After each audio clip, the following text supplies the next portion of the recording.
ஒரு புகழ்பெற்ற ஜப்பானிய சாமுராய் வீரன். வாள் வீசுறதுல ரொம்ப கெட்டிக்காரன்.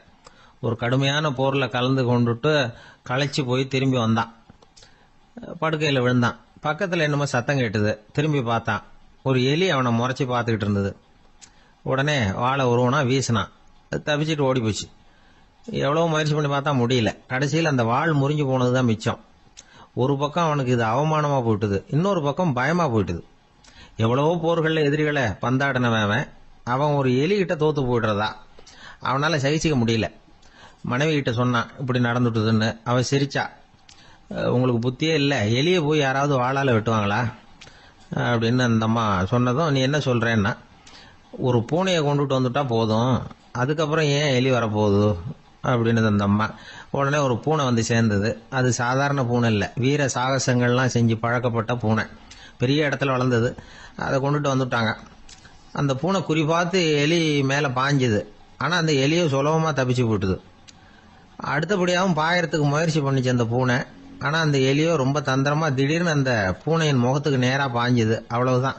அந்த பூனை பயந்து போய் ஒரே தாவா தாவி ஜன்னல் வழியாக வெளியில் ஓடி போச்சு. அந்த வீரனுக்கு இது ஒரு பெரிய அதிர்ச்சியாக இருந்தது.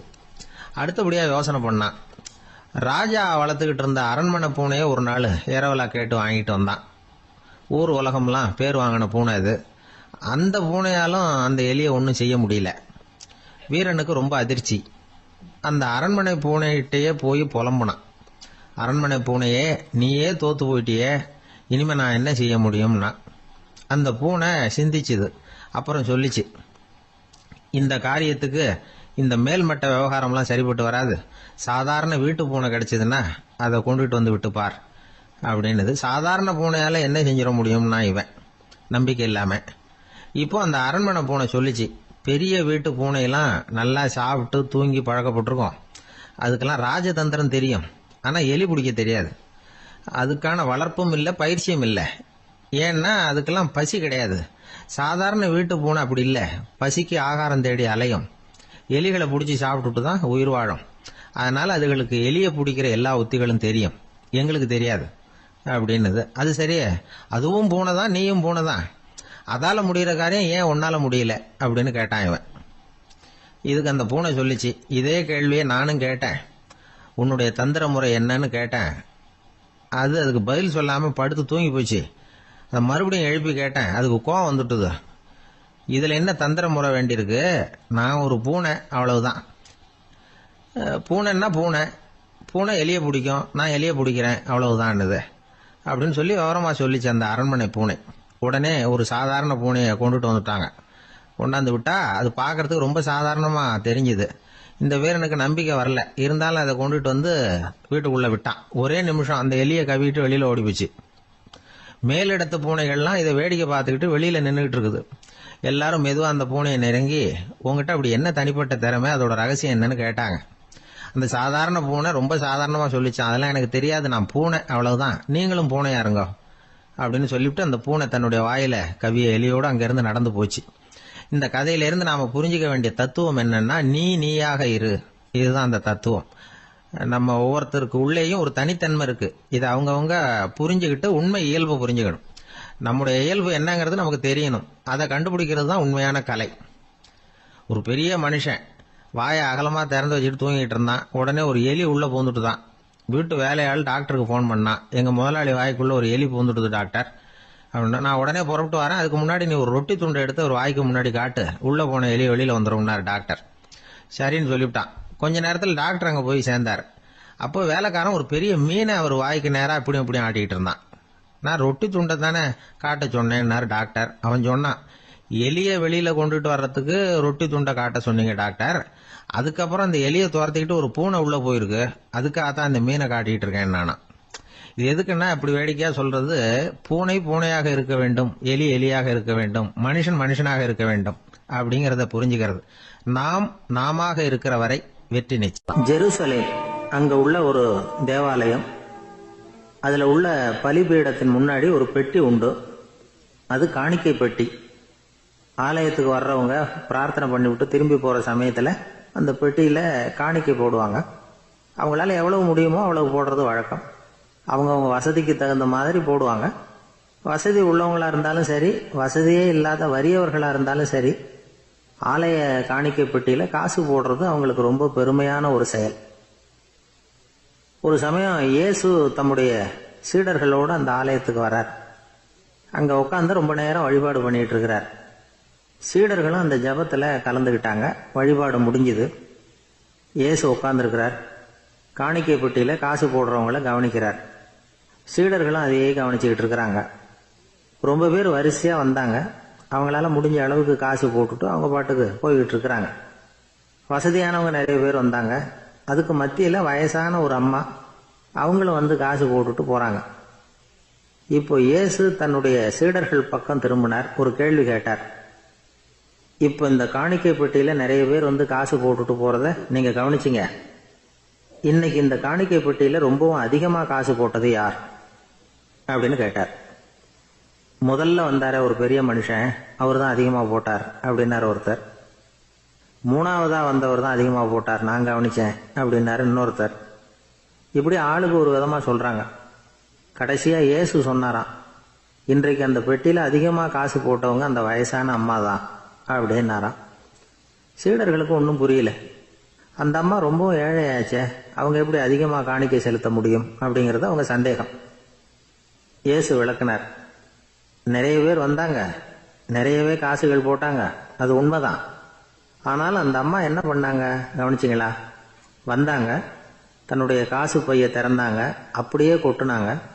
அதுல இருந்தது 2 காசுகள் தான். அந்த 2 காசும் காணிக்கை பெட்டியில விழுந்துட்டுது. மற்றவங்கெல்லாம் தங்கள்கிட்ட இருந்த செல்வத்தின் ஒரு சிறு பகுதியை எடுத்து பெட்டியில போட்டாங்க. ஆனா இந்த அம்மா தன்கிட்ட என்ன இருந்ததோ அதை அப்படியே போட்டுட்டாங்க. தன்னுடைய பிழைப்புக்காக வச்சிருந்த அவ்வளவையும் இழக்கிறதுக்கு தயாராயிட்டாங்க. அவ்வளவு தாராள மனசு அவங்களுக்கு. அதனால அவங்க செலுத்தின காணிக்கை தான் அளவுல அதிகம் அப்படின்னார். விலை மதிப்பில்லாத முத்து புதையல் ஒருத்தனுக்கு கிடைக்க போகுதுன்னு வச்சுக்கோங்க. அதன் மதிப்பை உணர்ந்தவன் என்ன பண்ணுவான்? அதை அடையறதுக்காக தன்கிட்ட இருக்கிற எதையும் கொடுக்கறதுக்கு தயாரா இருப்பான் இல்லையா? அது மாதிரிதான் இதுவும் அப்படின்னார். உலக மதிப்பீடுகளை துரும்பா தூசியா மதிச்சு அதையெல்லாம் உதறி விடுகிறவன் இறையருள் அப்படிங்கிற இணையில்லாத செல்வத்தை பெறுகிறான் அப்படிங்கிறது இதுல உள்ள கருத்து. இறைவனுக்காக இழப்பதுன்னா துன்பப்படுகிறவர்களுக்காக, ஏழைகளுக்காக, ஏதுமற்றவர்களுக்காக இழப்பது அப்படின்னு அர்த்தம். உங்கள் அயலானுக்கு நீங்கள் என்ன உதவி செய்தாலும் அதை எனக்கே செய்கிறீர்கள் அப்படின்னு இயேசு சொல்லியிருக்கிறார். அடுத்தவங்களுக்கு உதவணுங்கிற குணம் இன்னைக்கு ரொம்ப குறைஞ்சு போச்சு. ஒருத்தன் வாழைப்பழத்தோல் வழுக்கி கீழே விழுந்துட்டான். பக்கத்துல இருந்த நண்பன் உடனே இவனை தூக்கிக்கிட்டு போய் ஆஸ்பத்திரியில சேர்த்துட்டான். அதுக்கப்புறம் சொன்னான், நீ அந்த வாழைப்பழத்தோல்ல காலை வைக்க போறத முன்னாடியே நான் கவனிச்சுட்டேன் அப்படின்னானா. அப்படின்னா அப்பவே நீ எனக்கு உதவி செஞ்சிருக்கலாமே அப்படின்னானா அவன். நான் டாக்டருக்கு உதவலாம்னு நினைச்சுட்டேன் அப்படின்னா இவன். சில பேர் ஆளை பார்த்தா 60 வயசு மாதிரி தோணும். உண்மையான வயசு என்னன்னு பார்த்தா 40 அல்லது 45. சில பேரை பார்க்கறதுக்கு 45 மாதிரி தெரியும், உண்மையிலேயே 65 தாண்டி இருப்பாங்க. ஒரு மனிதனுக்கு 2 வகையான வயது உண்டுங்கிறார் ஓஷோ. அதாவது உடம்புக்குன்னு ஒரு வயசு, மனசுக்குன்னு ஒரு வயசு. முதல் உலக மகாயுத்தம் நடந்தது இல்லையா? அது முடிஞ்சதுக்கு அப்புறம் முதல் தடவையா மனிதனின் மூளை வளர்ச்சியை பத்தி மனநல வைத்தியர்கள் ஒரு கணக்கெடுப்பு சோதனை நடத்தினாங்களாம். அது வரைக்கும் மனிதனுக்கு 2 வகையான வயது உண்டுன்னு யாரும் சிந்திச்சதே இல்லையா? அந்த உலக மகாயுத்தம் முடிஞ்சதுக்கு அப்புறம் மனிதனுடைய சராசரி மனதின் வயதை கணக்கிட்டு பார்க்கும் பொழுது அவங்களுக்குலாம் ரொம்ப அதிர்ச்சியா இருந்துதான். ஏன்னா அது ரொம்ப பின்தங்கிய நிலையில இருந்திருக்கு, வளர்ச்சி அடையாத நிலையில இருந்திருக்கு. அவங்க கண்டுபிடிச்ச பிரகாரம் அப்ப மனசோட சராசரி வயசு என்ன தெரியுமா? 14. அப்படின்னா பாத்துங்க, உடல் ரீதியா ஒருத்தரோட வயசு 70 கூட இருக்கலாம், ஆனா மனசோட வயசு 14 தான். இதுக்கு நேர்மாறா அமைஞ்சு போச்சுன்னு வச்சேங்க. அதாவது ஒருத்தருக்கு உண்மையிலேயே 14 வயசு, அதாவது உடலோட வயசு 14, அவரோட மனசின் வயசு 70ன்னு வச்சுக்கோங்க. இப்படி அமைஞ்சுட்டுதுன்னா அவர் சீக்கிரம் ஞானத்தன்மை அடைஞ்சிருவார் அப்படின்னு அர்த்தம். இப்ப நமக்கெல்லாம் உடம்போட வயசு மனசோட வயசு ரெண்டும் ஒன்னா இருந்துட்டா அதுவே போதும், அதுவே பெரிய விஷயம். இப்ப எமர்சன் கிட்ட போய் ஒருத்தர் கேட்டாரா, உங்க வயசு என்ன அப்படின்னு. அவர் உடனே பதில் சொல்லியிருக்கார், 360 வருஷம் அப்படின்னாராம். கேட்டவர் குழம்பி போயிட்டார். அவர் என்ன சொல்றாரு, 360 வயசா? என்ன நம்ம காதல தான் சரியா விழலையா? எமர்சன் எப்பவும் உண்மையை பேசுற ஒரு சிறந்த அறிவாளி, அவர் இப்படிலாம் பொய் சொல்ல மாட்டாரே. அப்படின்னு ஒரு யோசனை பண்ணிக்கிட்டே இவர் மறுபடியும் அவர் கிட்ட போனாராம். ஐயா, நீங்க சொன்னது சரியா என் காதுல விழல, அதனால மறுபடியும் கேட்கிறேன், உங்க வயசு என்ன அப்படின்னாராம். எமர்சன் மறுபடியும் சொல்லியிருக்கிறார் 360 வருஷம்னு. வந்தவருக்கு உண்மையிலேயே அதிர்ச்சியா போட்டுது. அதுக்கப்புறம் மெதுவா ஆரம்பிச்சாராம். ஐயா, நீங்க சொல்றதை என்னால ஏத்துக்க முடியாது. எப்படி பார்த்தாலும் இப்போ உங்களுக்கு வயசு ஒரு 60க்கு மேல இருக்காதுன்னு நினைக்கிறேன் அப்படின்னாராம். நீங்க சொல்றது சரிதான், அது என் உடம்போட வயசுன்னாராம் எமர்சன். அப்படின்னா ஏற்கனவே நீங்க சொன்னது அப்படின்னு கேட்டிருக்காரு. அது என் மனசோட வயசு அப்படின்னாராம். நம்மளை பொறுத்த வரைக்கும் அறிவு தூசு படிஞ்சிருக்கு, அது மாதிரியே அன்பும் மாசுபட்டிருக்கு. இது ரெண்டையும் சுத்தம் பண்ண வேண்டியிருக்குது. அப்பதான் நாம சரியான வயசுல வாழ முடியும். ஒரு ஆசாமி இருக்கிறார். அவருக்கு உடம்போட வயசு அதிகம், மனசோட வயசு ரொம்ப குறைச்சல், குழந்தை மாதிரி. அவர் ஒரு ஆஸ்பத்திரியில படுத்திருக்கிறார். நர்சம்மா எல்லாருக்கும் மருந்து கொடுத்துட்டு போறாங்க. கொஞ்ச நேரம் கழிச்சு திரும்பி வந்தாங்க. அப்ப இவர் அந்த அம்மாவை கூப்பிட்டு சொல்றார், இத பாருங்க சிஸ்டர், நீங்க எல்லாருக்கும் சின்ன சின்ன மாத்திரையா கொடுத்துட்டு எனக்கு மட்டும் நீளமான மாத்திரையா கொடுத்துட்டீங்க. முழுங்கிறதுக்கு ரொம்ப கஷ்டமா போச்சு. இனிமே எனக்கும் சின்ன மாத்திரையா கொடுங்க சிஸ்டர் அப்படின்னாராம். அந்த அம்மா உடனே அதிர்ச்சியாகி தலையில அடிச்சுக்கிட்டாங்களாம். நான் கஷ்டப்பட்டு மாத்திரையை முழுங்கினத்துக்கு நீங்க ஏமா தலையில தட்டிக்கிறீங்க அப்படின்னு கேட்டிருக்காரு இவர். இதுக்கு அவங்க சொல்லியிருக்கிறாங்க, நான் உங்களுக்கு கொடுத்துட்டு போனது மாத்திரை இல்லைங்க, அது தெர்மாமீட்டர் அப்படின்னாங்க. ஆளை கண்டா ஏன் இப்படி முகத்தை திருப்பிக்கிட்டு வர்றீங்க அப்படின்னு கேட்டார் ஒருத்தர் நண்பர்கிட்ட.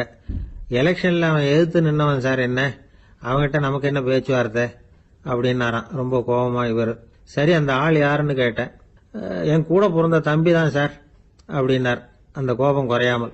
அதாவது நம்ம ஊர் நிலவரம் இப்படி, அதாவது அண்ணனும் தம்பியும் எதிர்த்து நிப்பாங்க தேர்தல்ல, ஒருத்தர் கண்டா பேசிக்கிறது இல்ல. ஆனா இங்கிலாந்துல எப்படி தெரியுமா, அங்க ஒரே மேடையில போட்டி போடுற 2 வேட்பாளர்களும் பேசுவாங்களாம், பட்டிமன்றம் மாதிரி. ஒருத்தர் முதல்ல எழுந்திருப்பார், நான் இந்த தேர்தலில் வெற்றி பெற்றால் என்னென்ன செய்வேன் அப்படின்னு சொல்லிவிட்டு உட்காருவார். அதுக்கப்புறம் அடுத்தவர் எழுந்திருப்பார், அவரு சொல்லுவார், நான் வெற்றி பெற்றா இந்த மக்களுக்கு என்னென்ன செய்வேன், இந்த நாட்டுக்கு என்னென்ன செய்வேன் அப்படிங்கறத சொல்லிவிட்டு உட்காருவார். 2 பேரும் ஒரே மேடையில பேசுவாங்க. மக்கள் 2 பேர் பேச்சையும் கேட்டுக்கிட்டு ஒரு முடிவுக்கு வருவாங்க. இதுதான் அங்க உள்ள பழக்கம். இங்க அப்படி இல்ல. இங்க ஒருத்தர் பார்த்தாவே முகத்தை திருப்பிக்கிறது. ஒரு தடவை இது மாதிரி ஒரு கூட்டம் நடந்துகிட்டு இருக்கு, அங்க வெளிநாட்டுல தான். நேரத்துக்கு சரியா ஒரு வேட்பாளர் சேரல. இது இங்கிலாந்துல நடந்த நிகழ்ச்சி. அப்புறம் என்னாச்சுன்னா, ஒருத்தர் வந்துட்டாரு, இன்னொருத்தர் சேரல. அப்புறம் உடனே அந்த ஒருத்தர் வந்தவர் பேச ஆரம்பிச்சுட்டார். அதாவது அந்த இன்னொருத்தர் சார்பாவே பேசிட்டாராம். அதாவது அவர் வரல, நான் அவரு சார்பா நான் பேசிடுறேன். அதாவது அவர் ஜெயிச்சுட்டா அவர் என்னென்ன செய்வார் இந்த நாட்டுக்கு அப்படின்னு சொல்லி அவர் பக்கத்துல உள்ள நியாயத்தை எடுத்து இவரே சொல்லிட்டாராம். இப்படிலாம் அங்க நடந்துதான். இது எப்பேற்பட்ட தேர்தல் பண்பாடு பாருங்க. அதனால இன்னொரு விஷயம், இப்ப இங்கிலாந்துல எல்லாம் ஓட்டு கேட்கறப்ப வெற்றியா தோல்வியாங்கிறத ஓரளவுக்கு யூகிச்சுடலாமா. இப்போ ஒரு வேட்பாளர் ஒரு வீட்டுக்கு முன்னாடி போய் நின்று எனக்கு ஓட்டு போடுங்கன்னு கேட்கறாருன்னு வச்சுங்களேன், அதுக்கு என்ன பார்த்து செய்யறோம், போயிட்டு வாங்க அப்படின்னு சில வீடுகள்ல வாசல்ல நின்னே சொல்லி அனுப்பிச்சிருவாங்களாம். வேற சில வீடுகள்ல எப்படின்னா, வேட்பாளரை வீட்டுக்குள்ள கூப்பிட்டு காபி சாப்பிட சொல்லி உபசரிச்சு அதுக்கப்புறம் அனுப்பி வைக்கிறது வழக்கமா. இதுல எந்த வீட்டு ஓட்டு நிச்சயம் தெரியுமா? வாசல்ல நின்னே வழி அனுப்பி வச்சுடுறாங்க பாருங்க, அவங்க ஓட்டு நிச்சயம். உள்ள கூப்பிட்டு காப்பி கொடுத்து அனுப்புறாங்க பாருங்க, அவங்க ஓட்டு நிச்சயம் இல்லையா. சரி, அப்புறம் ஏன் அந்த உபசரிப்பு அப்படின்னு கேட்டா அதுக்கு ஒரு காரணத்தை சொல்றாங்க. அதாவது அது ஒரு அனுதாபத்தை தெரிவிக்கிற முறையா. ஐயோ பாவம், நாம இவருக்கு ஓட்டு தான் போட போறதில்ல, இதையாவது செய்வோம், காப்பியாவது சாப்பிட்டு போட்டோம் அப்படிங்கிற எண்ணமா. இப்படி அந்த ஒரு பழக்கம். ஆக அந்த ஊர்ல நிறைய காப்பி சாப்பிடணும்னு ஒருத்தர் ஆசைப்பட்டா தேர்தலில் தோத்து போறதுக்கு தயாரா இருக்கணும். ஒரு சமயம் ஒரு ஊர்ல தேர்தல் நடந்துதான். ஒரு தொகுதியில நின்று தோத்து போன ஒருத்தர் கையில ஒரு துப்பாக்கியோட ஊருக்குள்ள சுத்திக்கிட்டு இருந்தாராம். ஒரு போலீஸ்காரர் அவரை பார்த்துட்டு சந்தேகப்பட்டிருக்கார். அதனால அவரை தடுத்து நிறுத்தி, என்ன இது துப்பாக்கியோட சுத்துறீங்களேன்னு விசாரிச்சிருக்கார். இதுக்கு அவர் சொன்னாராம், சார், இந்த தொகுதியில மொத்தம் 1,00,000 வாக்காளர்கள், அதுல எனக்கு 10,000 பேர் மட்டும்தான் எனக்கு ஓட்டு போட்டிருக்கிறாங்க. அப்படின்னா எனக்கு வேண்டாதவங்க இந்த தொகுதியில 90,000 பேர் இருக்கிறாங்கன்னு அர்த்தம். இப்படி ஒரு சூழ்நிலையில நான் என்னுடைய பாதுகாப்புக்கு ஆயுதம் இல்லாம நடமாடலாமா அப்படின்னு கேட்டாராம். எவ்வளவு எச்சரிக்கை பாருங்க. நம்ம ஊர்ல சில பேர் ஓட்டு கேட்கிற விதமே தனி. ஒருத்தர் ரொம்ப சாமர்த்தியமா ஓட்டு கேட்பாராம். அவர் எப்படின்னா, ஒரு வீட்டுக்கு போறாருன்னு வச்சுங்களேன், அந்த நேரம் அந்த வீட்டுக்காரரு என்ன செஞ்சுக்கிட்டு இருக்கிறாரோ அதே வேலையை இவரும் கொஞ்ச நேரம் செய்வாராம், அவருக்கு ஒத்தாசையா. அதுக்கப்புறம் மெதுவா பேச்சு கொடுப்பார், ஓட்டு கேட்பார், இது மாதிரி எலெக்ஷன்ல நிக்கிறேன் கவனிக்கணும்னு. அது மாதிரி ஒரு தடவை அவர் போனப்ப அங்க வந்து அவர் என்ன பண்ணிட்டு இருக்காரு, வீட்டுக்கு பின்னாடி மாட்டு கொட்டையில பால் கறந்துட்டு இருக்காரு ஒரு பசுமாட்டுக்கிட்ட. அந்த வீட்டுல இவர் ஓட்டு கேட்க போனவர் இவர் ஓடி போய் இன்னொரு சொம்பை எடுத்துக்கிட்டு அதே மாட்டுக்கு இன்னொரு பக்கம் போய் உட்காந்துக்கிட்டு இவரும் பால் கறக்க ஆரம்பிச்சிட்டார். எதிர உட்காந்துட்டு இருக்காரு அவரு, இவரு இந்த பக்கம் உட்காந்துருக்காரு. கீழே கொஞ்சம் குனிஞ்சு பார்த்தா ஒருத்தர் முகத்தை ஒருத்தர் பார்க்கலாம். கொஞ்ச நேரம் ஆனதுக்கு அப்புறம் இவர் மெதுவா அவர்கிட்ட பேச்சு கொடுத்தாராம். இது மாதிரி நான் எலெக்ஷன்ல நிக்கிறேன், நீங்க ஓட்டு போடணும், அதுக்காக தான் வந்தேன்னாராம். அது முடியாதுங்களேன்னாராம் அவரு.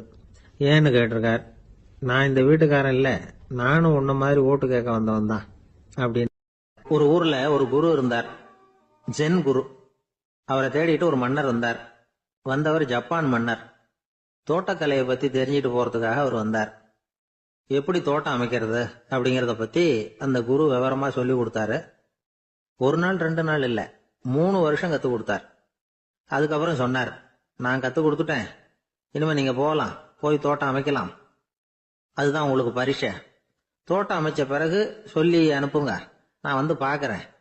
நீங்க இங்க என்னவெல்லாம் கத்துக்கிட்டீங்களோ அதையெல்லாம் அங்க செயல்முறையில செஞ்சு காட்டுங்க அப்படின்னு சொல்லி அனுப்பி வச்சார். மன்னர் போனார். அரண்மனைக்கு பக்கத்திலேயே ஒரு பெரிய தோட்டத்தை உண்டு பண்ணினார். அழகான மரங்களையும் செடிகளையும் உருவாக்கினாரு. கிட்டத்தட்ட 1000 தோட்டக்காரர்களை பயன்படுத்தி 3 வருஷங்கள் முயற்சி பண்ணி அந்த அழகான தோட்டத்தை உருவாக்கினார். குரு கிட்ட இருந்து செய்தி வந்தது, நாளைக்கு வந்து தோட்டத்தை பாக்குறேன் அப்படின்னு. மன்னர் உடனே சுறுசுறுப்பாயிட்டார். முதல் நாளே தோட்டத்தை சுத்தப்படுத்தினார். ராத்திரி பூரா யாரும் தூங்கல. எல்லாருக்கும் தோட்டத்தை ஒழுங்குபடுத்துற வேலை. அது அந்தந்த இடத்துல ஒழுங்கா இருக்குதா அப்படின்னு சரி பார்த்தாங்க. ஒரு தவறும் இல்லாத வகையில அதை ஒழுங்குபடுத்தினாங்க. மறுநாள் குரு வந்தார், தோட்டத்தை பார்த்தார். அவருக்கு கோபம் வந்துட்டுது. மன்னருக்கு ஆச்சரியம், எப்பவும் சிரிச்சுக்கிட்டே இருக்கிறவர் இப்ப எப்படி இருக்கிறாரே அப்படின்னு. மெதுவா குரு கிட்ட போய் எல்லாம் சரியா தானே இருக்குது அப்படின்னார். எல்லாம் சரிதான், ஆனாலும் எங்கே அந்த பொன்னிற காற்று அப்படின்னார். உதிர்ந்த இலைகள், பொன் மஞ்சள் நிற இலைகள் காற்றில் அப்படி புரண்டு ஓடுவதை நான் பார்க்க முடியவில்லையே அப்படின்னாராம். அது இல்லாம இந்த தோட்டம் உயிரோட்டம் உள்ளதா இருக்காது, இதுல பாடல் இல்லை, ஆடல் இல்லை, அதெல்லாம் இல்லாம இந்த தோட்டம் ரொம்பவும் செயற்கையா தெரியுதுன்னாராம். மன்னர் இப்பதான் யோசனை பண்ணார். கீழே கிடந்த காஞ்சி போன இலைகள் மட்டும் இல்ல, மரத்துல இருந்த காஞ்சி போன இலைகளையும் அப்புறப்படுத்தி சுத்தமா வச்சிருக்கிறார். இறப்பும் வாழ்க்கையினுடைய ஒரு பகுதி தான். மரணம்ங்கிறது வாழ்க்கைக்கு எதிரானது அல்ல, அதை நிரப்பும் ஒரு பகுதி தான் அது. மரணம் இல்லையில் வாழ்க்கையே இல்லை அப்படிங்கிறது பெரியவங்க கருத்து. இப்ப அந்த தோட்டம் அழகா தான் இருக்குது, இருந்தாலும் அது ஒரு ஓவியம் மாதிரி உயிர் இல்லாமல் இருக்கு. குரு ஒரு வாளியை கையில எடுத்துக்கிட்டார். தோட்டத்தை விட்டு வெளியில போனார். ஏற்கனவே வீசி எறிந்த அந்த சருகுகளை எல்லாம் அள்ளி கொண்டுட்டு வந்தார். உள்ள எல்லா இடங்கள்லயும் அதை வீசினார். உடனே காத்து அந்த காய்ந்த சருகுகளையும் பழுத்த இலைகளையும் அசைக்க ஆரம்பிச்சுட்டுது. இப்போ அங்க சலசல சத்தம், சங்கீதம், இலைகளின் நடனம். ஓவியம் மாதிரி இருந்த அந்த தோட்டத்துக்கு இப்ப உயிர் வந்துட்டுது. இதுதான் அந்த பொன்னான காற்று அப்படின்னாராம் குரு. மன்னருக்கு புரிஞ்சுது. மிகப்பெரிய ஜென் கேள்வி ஒன்று உண்டு. உம்மான் அப்படிங்கிற ஒரு பெரிய குருவை பார்த்து துறவி ஒருத்தர் கேட்டாராம், இலைகள் எல்லாம் கீழே விழுந்து மரங்கள் மொட்டையாக இருக்கும் பொழுது என்ன நடக்கும்? இதுதான் கேள்வி. இதுக்கு உம்மான் சொன்ன பதில் பொன்னான காற்று, தி கோல்டன் விண்ட் அப்படின்னாராம். இதுக்கு என்ன விளக்கம்னா, உன்னுடைய எண்ணங்கள் எல்லாம் உன்னுடைய மனசிலிருந்து கீழே விழுந்து உனது உள்ளுணர்வானது மொட்டையாக நிற்கும் நிலைதான் அது. உனது வேர்களின் அருகில் காற்று வீசுகிறது. எல்லா எண்ணங்களும் உன்னிலிருந்து வெகு தூரத்துக்கு புரண்டு கொண்டே சென்று விடுகிறது. நீ அவற்றை கடந்து விட்டால் நீ அவைகளுக்கெல்லாம் மேலெழுந்து கீழே பார்ப்பவனைப் போல நிற்க ஆரம்பித்து விடுவாய். அதுதான் தியானம் என்பது அப்படின்னு சொல்றாங்க. தியானம்ங்கிறது எண்ணத்துக்கு எதிரானது இல்ல, தியானம்ங்கிறது எண்ணங்களை கடந்து செல்வதுதான். அதுக்கப்புறம் நாம பொன்னிற காற்றுல ஆட ஆரம்பிச்சிருவோம். இதுதான் பெரியவர்கள் சொல்றது. என்கிட்ட ஒருத்தர் தோட்டம் அமைக்கணும்னு யோசனை கேட்டு வந்தார். எல்லாம் சொல்லி கொடுத்தேன். செடிகள்லாம் செழிப்பா வளரணும்னா வேர் காயாம பாத்துக்குங்க, தினமும் தண்ணி விடுங்க அப்படின்னு சொல்லி அனுப்பி வச்சேன். 1 மாசம் கழிச்சு ஒரு தோட்டத்தை பாக்குறதுக்காக போனேன். போய் பார்த்தா எல்லா செடியும் வாடி கிடக்குது. என்னங்க இப்படி பண்ணிவிட்டீங்கன்னு. நீங்க சொன்னபடிதான் செஞ்சேன்னார். என்ன செஞ்சீங்கன்னு கேட்டேன். வேர் காயாம பாத்துக்க சொன்னீங்க, தினமும் ஒரு தடவை எல்லா செடியையும் ஒவ்வொன்னா புடுங்கி பார்த்து வேர் காயாம இருக்கா அப்படின்னு பார்த்துட்டு அதுக்கப்புறம் தண்ணி பாய்ச்சனே, அவ்வளவு. ஒரு நண்பர் ஆனந்தமா சிகரெட் பிடிச்சுக்கிட்டு இருந்தார். இந்த பழக்கத்தை விட்டுவிடுங்களேன் அப்படின்னு சொல்லி பார்த்தோம். விட்டுடலாம்னு தான் பாக்குறேன், ஆனா முடியலையேன்னார். மனசு வச்சா எல்லாம் முடியும் அப்படின்னும். அவர் கொஞ்ச நேரம் யோசனை பண்ணார். அப்புறம் சொன்னார், சரி சார், இதுதான் நான் பிடிக்கிற கடைசி சிகரெட் அப்படின்னு சொல்லி ரொம்ப அழுத்தமா புகையை உள்ளுக்கு இழுத்தார். அதுக்கப்புறம் அந்த துண்டு சிகரெட்டை வீசி எறிஞ்சுட்டார். ஒருத்தர் இது மாதிரி தீர்மானம் பண்ணி தன்னுடைய கடைசி சிகரெட்டை தூக்கி எறிஞ்சுட்டாருன்னா அது ஒரு பெரிய விஷயம்தான். அதுக்கு பிறகு அவர் உடம்புல படிப்படியா என்னென்ன மாற்றங்கள் நடக்கும் அப்படிங்கறத பத்தி ஒரு விவர பட்டியலே வெளியிட்டு இருக்கிறாங்க. அது என்ன விவரம் தெரியுமா? ஒருத்தர் புகைப்பிடிக்கிற பழக்கத்தை நிறுத்துறாருன்னு வச்சுங்க. அப்படி அவர் நிறுத்தின 20 நிமிடங்களுக்குள்ள உயர் ரத்த அழுத்தம், உடல் வெப்பம், நாடி துடிப்பு இதெல்லாம் சரியான நிலைமைக்கு வந்துருதான். 8 மணி நேரத்துக்குள்ள இந்த ஸ்மோக்கர்ஸ் பிரீத் அப்படிங்கிற தன்மை மறைஞ்சிருதான். ரத்தத்துல உள்ள கார்பன் மோனாக்சைடு அளவு குறையுதான். ஆக்சிஜன் அளவு கூடுதான். சரியான அளவுக்கு வந்துருதான். ஒருத்தர் கடைசி சிகரெட்டை தூக்கி எறிஞ்சுட்டாருன்னா 24 மணி நேரத்துக்குள்ள மாரடைப்பு ஏற்படுறதுக்கான வாய்ப்பு குறைஞ்சுடுதான். 48 மணி நேரத்துக்குள்ள உணர்வு நரம்புகளின் முனைப்பகுதிகள் மறுபடியும் ஒன்னு சேர்ந்துருதான். அதனால நாக்கு சுவை உணர்வு, மூக்கின் முகரும் சக்தி இதெல்லாம் மேம்படுதான். நல்ல நிலைமைக்கு வந்துருதான். சிகரெட்டை நிறுத்தின 3 நாளுக்குள்ள மூச்சு விடுறது சுலபமாயிடுதான். இப்படி அவங்க பட்டியல் நிறைய சொல்றாங்க. 2 அல்லது 3 மாசத்துக்குள்ள என்ன ஆகும் தெரியுமா? ரத்த ஓட்டம் மேம்படுது, நடக்கிறது சுலபமாயிடுது. நுரையீரல் கொள்ளளவு 30% அதிகரிக்குது. 1 இருந்து 9 மாசத்துக்குள்ள சுவாச குறைபாடுகள் நீங்குது. நுரையீரல்ல இருக்கக்கூடிய இந்த அசுத்தம் வடிகட்டும் திசுக்கள் சரியா வேலை செய்ய ஆரம்பிச்சிருது. 1 வருஷத்துக்குள்ள இந்த இதய அழுத்த நோய்க்கான வாய்ப்பு பாதியா குறைஞ்சிருது. இந்த சிகரெட்டை நிறுத்தின 5 வருஷத்துக்குள்ள ஒரு நாளைக்கு 1 பாக்கெட் சிகரெட் பிடிக்கிறவர்கள்ல நுரையீரல் புற்றுநோயினால சாகிறவர்கள் எண்ணிக்கை பாதியா குறைஞ்சிருது. புற்றுநோய் செல்கள் சீரமைக்கப்படுது. ஆக ஒருத்தர் புகைக்கிறத விட்டுணும்னு தீர்மானம் பண்ணி தன் கையில இருக்கிற சிகரெட்டை இதுதான் கடைசின்னு சொல்லி தூக்கி எறிஞ்சுட்டா அதுக்கப்புறம் படிப்படியா இவ்வளவு நன்மைகளும் மாற்றங்களும் ஏற்படுறதாக இந்த அமெரிக்கன் கேன்சர் சொசைட்டி தெரிவிச்சிருக்குது. அதனால புகைப்பழக்கம் உள்ளவங்க இதெல்லாம் கொஞ்சம் யோசிச்சு பார்த்து அந்த பழக்கத்தை விட்டு விடுறது ரொம்ப நல்லது. ஆனா அதையெல்லாம் நாம சொன்னா யாரு கேட்கறாங்க? என்னுடைய நண்பர் ஒருத்தர் புகைப்பழக்கம் உள்ளவர். அவர் என்கிட்ட சொன்னார், சார், சிகரெட் பிடிக்கிற பழக்கத்தை விட்டு விடுறது என்னை பொறுத்த வரைக்கும் ஒன்றும் பெரிய கஷ்டமான செயல் இல்லை, அது ரொம்ப சுலபம் அப்படின்னார். எப்படி சொல்றீங்கன்னு கேட்டேன். நான் ஏற்கனவே 20 தடவை அந்த பழக்கத்தை விட்டுருக்கேன் சார் அப்படின்னா. ஒரு ஊர்ல ஒரு பெரியவர் இருந்தார். ஒரு நாள் அவரை தேடி ஒருத்தர் வந்தார். ஐயா, நான் கடவுளை பரிபூர்ணமா நம்புறேன் அப்படின்னார். சரி, அந்த நம்பிக்கை உனக்கு எப்படி வந்ததுன்னு கேட்டார் இவர். அவர் சொல்ல ஆரம்பிச்சார், ஐயா, எனக்கு கல்யாணம் ஆகி 10 வருஷம் ஆச்சு, ஆனாலும் குழந்தை பாக்கியம் இல்லை. அதுக்கு என்ன காரணமா இருக்கும்னு நான் யோசனை பண்ணிட்டு இருந்தப்போ நண்பர் ஒருத்தர் ஒரு ஆலோசனை சொன்னார். உனக்கு மதப்பற்று இல்லை, எந்த கடவுளையுமே நம்ப மாட்டேங்கிற, அதுதான் காரணம். கடவுளை நம்பு, உனக்கு குழந்தை பாக்கியம் கிடைக்கும் அப்படின்னார். அவர் அப்படி சொன்னாரே தவிர எனக்கு சந்தேகம்தான். இருந்தாலும் அவர் சொன்னபடியும் நடந்துதான் பார்ப்போமே அப்படின்னு முடிவு பண்ணேன். கடவுளை நம்ப ஆரம்பிச்சேன். அந்த வருஷமே அழகான ஆண் குழந்தை பிறந்தது. எல்லாம் இறைவன் அருள் அப்படின்னார். இவர் இப்படி சொன்னதை கேட்டதும் அந்த பெரியவர் சொன்னார், நீ சொல்றதெல்லாம் சரிதான், இருந்தாலும் இந்த காலத்துல எந்த ஒரு காரியமா இருந்தாலும் அதை சோதனை செஞ்சு பார்த்துட்டு தான் ஒரு முடிவுக்கு சேர முடியும். அறிவுபூர்வமான முடிவு அதுவா தான் இருக்கும். அறிவியல் சோதனைகள் அப்படித்தான். ஒரு குறிப்பிட்ட விஷயத்தை பத்தி எத்தனை தடவை சோதனை பண்ணாலும் ஒரே முடிவு தான் கிடைக்கணும். அதுதான் சரியா இருக்கும். அதனால இப்ப மறுபடியும் ஒரு சோதனைன்னார். என்ன செய்யணும் அப்படின்னு கேட்டார் இவர். கடவுள்கிட்ட ஒரு பெண் குழந்தை வேணும்னு கேளு. முதல்ல ஆண் குழந்தைய கொடுத்தது மாதிரியே இப்போ ஒரு பெண் குழந்தையையும் கொடுக்கறாரா பார்க்கலாம் அப்படின்னார். சரின்னு சொல்லி இவர் அதே மாதிரி முயற்சி பண்ணினார். அதுக்கப்புறம் அவரு இந்த பெரியவர்கிட்ட வரவே இல்லை. கொஞ்ச காலம் கழிச்சு இவரே அவரை தேடிட்டு போய் கதவை தட்டினார். அவர் கதவை திறந்தார். என்ன ஆச்சு, கடவுள் கண் திறந்தாரா அப்படின்னு கேட்டார். அவரு, அந்த சமாச்சாரம்லாம் நமக்கு வேணாம் சார். முதல் தடவை அது ஏதோ தற்செயலா ஏற்பட்ட ஒரு சாதகம். இப்ப நீங்க 2வது தடவை சொன்ன பிறகு தினமும் கடவுளை வேண்டிக்கிட்டு தான் இருக்கிறேன், ஒன்னும் நடக்கல அப்படின்னார் ரொம்ப விரக்தியா. ஒரே ஒரு தோல்வியில உங்க நம்பிக்கையெல்லாம் பறந்து போயிடுது பாத்தீங்களா அப்படின்னார் அந்த பெரியவர். எல்லாம் நல்ல விதமா நடக்கிற வரைக்கும் நம்பிக்கை, எதிர்பார்த்தது தோல்வியில முடிஞ்சுட்டுதுன்னா அவநம்பிக்கை.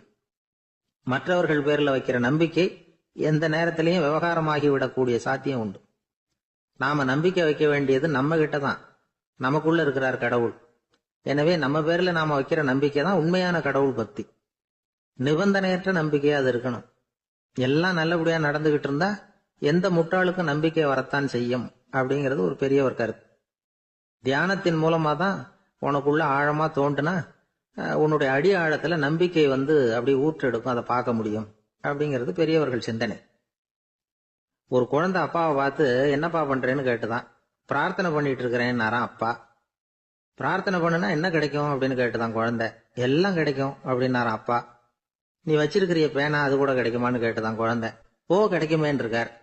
அப்படின்னா அந்த பேனாவை என்கிட்ட கொடுத்துரு, நீ பிரார்த்தனை பண்ணி வேற பேனா வாங்கிக்கோ அப்படின்னு தான் அந்த குழந்தை. ஒரு காட்டுல ஒரு முனிவர் இருந்தார். ஒரு நாள் அவரை தேடிட்டு 4 பேர் வந்தாங்க. சுவாமி, எங்களுக்கு ரொம்ப நாளா ஒரு சந்தேகம்னாங்க. என்னன்னு கேட்டார். இந்த உலகத்துல எவ்வளவோ காரியங்கள் நடக்குது, எது நியாயம் எது அநியாயம் அப்படின்னு புரிஞ்சுக்க முடியலன்னாங்க. அது யாராலையும் புரிஞ்சுக்க முடியாதுன்னார் முனிவர். வந்தவங்களுக்கு ஆச்சரியமா போச்சு, ஒரு மாதிரியா பார்த்தாங்க. இத முனிவர் கவனிச்சார். சரி புறப்படுங்க என்னோடன்னார். எங்கன்னு கேட்டாங்க. இப்போ உங்க 4 பேரையும் ஒரு புஷ்பக விமானத்துல அழைச்சிட்டு போறேன். இந்த உலகத்துல சர்வசாதாரணமா நடக்கக்கூடிய ஒரு காட்சியை உங்களுக்கு காட்ட போறேன். நீங்க பார்க்க போற அந்த காட்சி நியாயமா அநியாயமா அப்படிங்கறத என்கிட்ட சொல்லணும். நீங்க சரியான பதில் சொன்னா புஷ்பக விமானத்துல தொடர்ந்து பிரயாணம் பண்ணலாம். தவறான பதில் சொன்னா இந்த புஷ்பக விமானம் உங்களை கீழே தள்ளி விட்டுரும் அப்படின்னார். 4 பேருக்கும் பயம்தான். இருந்தாலும் முனிவர் கூப்பிடுறாரு அப்படின்னு சொல்லி புறப்பட்டாங்க. அவங்க எல்லாரும் புறப்பட்டு ஒரு காட்டு வழியா போயிட்டு இருக்கிறாங்க புஷ்பக விமானத்துல. அங்க நடக்கிற ஒரு காட்சியை காட்டுறார் முனிவர். அதோ அங்க பாருங்கன்னார். அந்த விமானத்துல இருந்தபடியே எல்லாரும் கீழே குனிஞ்சு பாக்குறாங்க. அங்க ஒரு தாய் புலி அப்பதான் குட்டி போட்டிருக்கு. குட்டிகளை ஈன்ற உடனே பசிக்கு இறை தேடி அந்த பக்கமா வருது. அதே நேரம் ஒரு தாய் மான், அதுவும் அப்பதான் குட்டி போட்டிருக்கு. அதுவும் இதே மாதிரி குட்டிகளை ஈன்ற உடனே பசிக்கு இறை தேடி அந்த பக்கமா வருது. இப்ப அந்த புலி அந்த மானை அடிச்சு போட்டுடுது. அதுவும் சாப்பிடுது, குட்டிகளுக்கும் கொடுக்குது. இப்போ அந்த புலிக்குட்டிகள் முகத்துல மகிழ்ச்சி, தாயை இழந்த அந்த மான் குட்டிகள் முகத்துல துக்கம். இப்போ அந்த முனிவர் 4 பேர்கிட்டையும் கேட்கிறார், நீங்க இங்க பாத்தீங்களே, இதுல எது நியாயம் எது அநியாயம்? ஒவ்வொருத்தரா சொல்லுங்க. உங்க பதில் சரியில்லைன்னா இந்த விமானம் உங்களை கீழே தள்ளி விட்டுரும், சொல்லுங்க பார்க்கலாம்னார். முதல்ல ஒருத்தன் சொன்னான், அந்த புலி செஞ்சது சரிதாங்க. அது பசிக்கு அதுதான் ஆகாரம். தன்னுடைய பசிக்கு தானே இறை தேடிக்கிட்டது, அதுல என்ன தப்பு? அவ்வளவுதான். அதனால புலி செஞ்சது நியாயம்தான் அப்படின்னா. அவ்வளவுதான், அந்த விமானம் அவனை அப்படியே கீழே தள்ளி விட்டுட்டுது. அதனால அவன் கொடுத்த பதில் சரியில்லை அப்படிங்கிறது புரிஞ்சு போச்சு. இப்ப 2வது ஆள் சொன்னான், புலி செஞ்சது பாவம், அந்த தாய்மான் என்ன தப்பு பண்ணிச்சு? இப்ப அந்த குட்டிகளுக்கு யாரு ஆதரவு? அதனால புலி செஞ்சது அநியாயம் அப்படின்னா. அவ்வளவுதான், அவனையும் கீழே தள்ளி விட்டுடுது அந்த விமானம். இந்த பதிலும் சரியில்லை அப்படின்னு ஆயிட்டுது. இப்ப 3வது ஆள் வந்தான். முதல்ல 2 பேர் கீழே விழுந்ததை பார்த்துக்கிட்டு இருந்தான். அதனால அவன் சொன்னான், ரெண்டுமே நியாயம்தாங்க. புலி இறை தேடினதும் இயற்கை, அதுக்கு மான் இறையானதும் இயற்கை. அதனால இதுல ஒன்றும் தப்பு இல்லைன்னா. அவ்வளவுதான், அவனையும் அந்த விமானம் கீழே பிடிச்சி தள்ளி விட்டுது. இப்ப 4வது ஆள் வந்தான். முனிவர் கேட்டார், நீயாவது சொல்லுப்பா, இந்த செயல்ல எது நியாயம்னார். அவன் தெளிவா பதில் சொன்னான். அதாவது என்ன சொன்னான்னா, எனக்கு தெரியல அப்படின்னா. அவனை விமானம் கீழே தள்ளல, சௌரியமா அழைச்சிட்டு போட்டுது. இவனும் பிரயாணம் சௌக்கியமா பண்ணானான். ஆக இதுதான் சரியான பதில்ங்கிறத முனிவர் உணர்த்தினார். இந்த கதையிலிருந்து நாம புரிஞ்சுக்க வேண்டியது என்னன்னா, இந்த உலகத்துல எவ்வளவோ காரியங்கள் நடக்குது. அதெல்லாம் ஏன் அப்படி நடக்குதுங்கிறதுக்கு எப்பேற்பட்ட பண்டிதராலும் பதில் சொல்ல முடியாது. தெரியாததை தெரியாதுன்னு ஒத்துக்கிட்டா வாழ்க்கை பிரயாணம் சுகமா இருக்கும். அதனால தேவையில்லாத விஷயங்களை புரிஞ்சுக்கிறதுக்கு நேரத்தை செலவு பண்ணிட்டு இருக்க கூடாது. வாழ்க்கையை குழப்பிக்க கூடாது. வாழ்க்கைக்கு தேவையானது என்னவோ அதை மட்டும் புரிஞ்சுக்கிட்டா போதும். இந்த காலத்து ஆள் ஒருத்தன் ஒரு பெரியவரை தேடி வந்தான். ஐயா, ஒரு சந்தேகம்னா. என்ன உன்னுடைய சந்தேகம்னார். பகுத்தறிவுன்னா என்ன, விதின்னா என்ன அப்படின்னு கேட்டான். இதுக்கு அவரு, இப்போ உன்னுடைய வலது கால தூக்குன்னார். தூக்கினான். சரி, இப்போ உன்னுடைய வலது கால கீழே இறக்காம உன்னுடைய இடது காலையும் தூக்குன்னார். தூக்கினான். பொத்துன்னு கீழே விழுந்துட்டான். பெரியவர் சொன்னார், உன்னால ஒரு காலை தூக்க முடிஞ்சது, அதுதான் பகுத்தறிவு. 2 கால்களையும் ஒரே சமயத்துல தூக்குனா அடிபடும், அப்படிங்கிறது தான் விதி அப்படின்னு விளக்கம் கொடுத்தார். இவன் தன்னுடைய விதியை நொந்துகிட்டே இடுப்பை பிடிச்சுக்கிட்டு அங்கிருந்து நடந்து போயிட்டான். ஒரு நாள் ஒரு 10-15 பள்ளிக்கூடத்து பிள்ளைங்க தேடிட்டு வந்தாங்க. உங்களை பார்த்துட்டு தான் போகணும், அதுக்காக தான் வந்திருக்கோம்னாங்க. என்ன விஷயம்னு கேட்டோம். நாங்கள்லாம் கூடி ஒரு முடிவு பண்ணியிருக்கிறோம், அதை உங்ககிட்ட சொல்லணும் அப்படின்னாங்க. அதுவும் ஒரு வாண்டு பையன் அதை சொன்னான். என்ன முடிவு அது அப்படின்னு கேட்டோம் ரொம்ப ஆர்வமா. அதை இப்போ சொல்ல மாட்டோம், எங்களுக்கு பிடிக்கிற மாதிரி ஏதாவது ஒரு தகவல் சொன்னால் அதுக்கப்புறம் நாங்கள் அதை சொல்கிறோம் அப்படின்னா அந்த வாண்டு பையன். சரி, சின்ன பையன்கிட்ட இன்னைக்கு வசமாக மாட்டிக்கிட்டோம் அப்படின்னு நினச்சிக்கிட்டு அவங்களுக்கு தகுந்த மாதிரி ஒரு கதை சொல்ல ஆரம்பித்தோம். அது என்ன கதைன்னா, ஒரு பெரிய காடு, அதில் பலவிதமான மிருகங்கள். அந்த காட்டுக்கு ஒரு சிங்கம் தான் ராஜா. எப்பவும் காட்டுக்கு அதுதானே ராஜா. ஒரு பெரிய யானைக்கு இது பொறுக்கலை. என்ன இது, எப்போ பார்த்தாலும் இங்கே சிங்கத்துக்கே ராஜா பதவி கிடைக்குது, நான்லாம் எவ்வளவு பலசாலியாக இருக்கிறேன், அப்படி இருந்தும் எனக்கு அந்த பதவி கிடைக்கலையே அப்படின்னு தனக்குள்ளே பொறுமிக்கிட்டே இருந்தது. ராஜா பதவியை நினச்சி ரொம்ப ஏக்கம், அதுக்கு பதவி மோகம். இந்த சமயம் பார்த்து ஒரு குள்ள நரி கூட்டம் அதை தேடிட்டு வந்தது. ஐயா பெரியவங்களே, நீங்கள் இந்த காட்டுக்கு ராஜாவாக இருக்க ஆசைப்படுறீங்க, அதில் ஒன்றும் தப்பு இல்லை. ஆனால் அதுக்கு முன்னாடி நீங்கள் எங்கள் கூட்டத்துக்கு கொஞ்ச நாள் தலைவராக இருங்க, அதாவது ராஜாவாக இருங்களேன், உங்களுக்கும் ஒரு ட்ரைனிங் கிடைச்சது மாதிரி இருக்கும் அப்படின்னு சொல்லியிருக்குது இந்த கூட்டம், குள்ள நரி கூட்டம். இதை கேட்ட உடனே யானைக்கு ரொம்ப சந்தோஷம் தாங்கலை. அதுதான் எப்போன்னு பதவிக்காக காத்துக்கிட்டு இருக்குதே. இருந்தாலும் கொஞ்சம் பிகுவோட, சரி நீங்கள்லாம் இவ்வளவு தூரம் என்ன தேடிட்டு வந்து கேட்கறதுனால மறுக்க முடியல அப்படின்னு ரொம்ப ஏதோ அவளுக்கு சிரமப்பட்டு ஒத்துக்கிறது மாதிரி ஒத்துக்கிட்டது. ஏதோ உங்கள் ஆசைக்கு கட்டுப்படுறேன், கொஞ்ச நாள் உங்கள் கூட்டத்துக்கு ராஜாவாக இருக்கிறதுக்கு சம்மதிக்கிறேன் அப்படின்னுது. உடனே அந்த யானை ராஜ நட போட ஆரம்பிச்சுட்டுது. யானை சாதாரணமாக நடந்தாவே எப்படி இருக்குங்கிறது நமக்கு தெரியும். அதுவே ராஜ நட நடந்தால் எப்படி இருக்கும் கற்பனை பண்ணி பாருங்க. யானை முன்னாடி கம்பீரமாக போய்கிட்டு இருக்குது, தலைவர் இல்லையா, அதனால குள்ள நரிகள்லாம் ரொம்ப அடக்கமாக அது பின்னாடி அணிவகுத்து போயிட்டு இருக்குது. ராஜா வாழ்க, மன்னர் வாழ்க அப்படின்னு கோஷம் வேற. யானைக்கு தலைகால புரியல, அவ்வளவு சந்தோஷம். அந்த யானைக்கு செருக்கு, ஆணவம் எல்லாம் ஏற்பட்டு போச்சு. அதுக்கப்புறம் அது தரையை பார்க்குமா, நிமிர்ந்து நடக்க ஆரம்பிச்சுட்டுது. தரையை பார்க்கறதே இல்லை. அப்படி போயிட்டு இருக்கிறப்போ ஒரு சதுப்பு நிலத்தில் திடீர்னு காலை வச்சுட்டுது. அவ்வளவுதான், கால் உள்ளே போயிட்டுது. இன்னொரு காலை எடுத்து வச்சுது, அதுவும் உள்ளே போயிட்டுது. அந்த 2 காலையும் எடுக்கிறதுக்காக அடுத்த 2 காலையும் அழுத்திச்சு, அதுவும் உள்ளே போக ஆரம்பிச்சுட்டுது. இப்போ 4 காலம் வசமாக சேத்துல அழுந்தி போச்சு, எடுக்க முடியல. குள்ள நரிகள்லாம் அதை சுற்றி சுற்றி வந்தது. சிலது சுற்றி நின்று டான்ஸ் ஆட ஆரம்பிச்சுட்டுது யானையை பார்த்துட்டு. இதை யானை பார்த்தது. என்ன இது, தலைவர் நான் தவிச்சுக்கிட்டு இருக்கிறேன், தொண்டர்கள்லாம் சுற்றி நின்று வேடிக்கை பார்த்துக்கிட்டு இருக்கிறீங்க, டான்ஸ் ஆடுறீங்க அப்படின்னு கேட்டுதான். தொண்டர்களே, தலைவர் நான் தவிச்சுக்கிட்டு இருக்கிறது உங்களுக்கு தெரியலையா? இப்போ உடனே உங்கள் தலைவரை காப்பாற்ற வேண்டியது உங்கள் கடமை இல்லையா அப்படின்னு கத்துச்சான் அந்த யானை. குள்ள நரிகளில் ஒன்று முன்னாடி நின்று அந்த யானையை பார்த்து தான், தலைவரே எங்களுக்கு ரொம்ப நாளாக ஒரு ஆசை, அந்த ஆசையை நிறைவேற்றிக்கிறதுக்காகத்தான் உங்களை எங்கள் தலைவராக ஏற்றுக்கிறோம்னு சொன்னோம் அப்படின்னு தான். என்ன ஆசைன்னு கேட்டிருக்கு யானை. யானை கறி சாப்பிட்டு பார்க்கணுங்கிறது எங்களுக்கு ரொம்ப நாளாக ஆசை, அது இன்னைக்கு தான் நிறைவேற போகுது அப்படின்னு தான் அந்த நரி. இதை கேட்ட உடனே அந்த யானை அப்படியே மூர்ச்சி ஆயிட்டு தான். நரிகள்லாம் அது மேலே ஏறி குதற ஆரம்பிச்சுட்டு தான்.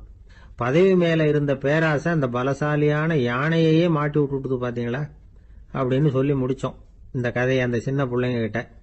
சரிங்க, இப்போ நாங்கள் உங்களை தேடி வந்த விஷயம் என்னங்கிறத சொல்லவா அப்படின்னா ஒரு வாண்டு பையன். சீக்கிரம் சொல்லு தம்பி, சஸ்பென்ஸ் தாங்கலை அப்படின்னோம். அவன் மெதுவா எங்களை பார்த்து சொல்றான், எங்களுக்கு கொஞ்ச நாள் நீங்க தலைவரா இருந்தா தேவலை அப்படின்னு. கிபி 1078 வருஷம் மார்ச் மாதம் 19ஆம் தேதி திங்கட்கிழமை அதிகாலை நேரம் ஒரு குழந்தை பிறந்தது. எங்க தெரியுமா? காஸ்பியன் கடலுக்கு தெற்கே பாரசீக மொழி வழங்கிய தபரிஸ்தான் மாநிலத்துல ஜீலான்கிற புனித நகர், அதோட புறநகர் பகுதியில உள்ள நீப்புங்கிற ஊர்ல தான் அந்த குழந்தை பிறந்தது. அந்த இடம் இப்போ ரஷ்யாவில் இருக்கு. அந்த குழந்தை யாருன்னு நினைக்கிறீங்க? அதுதான் முஹித்தீன் பெருமான், ஆன்மீக சாதனைகள் புரிந்த மகான் முஹித்தீன் ஆண்டகை.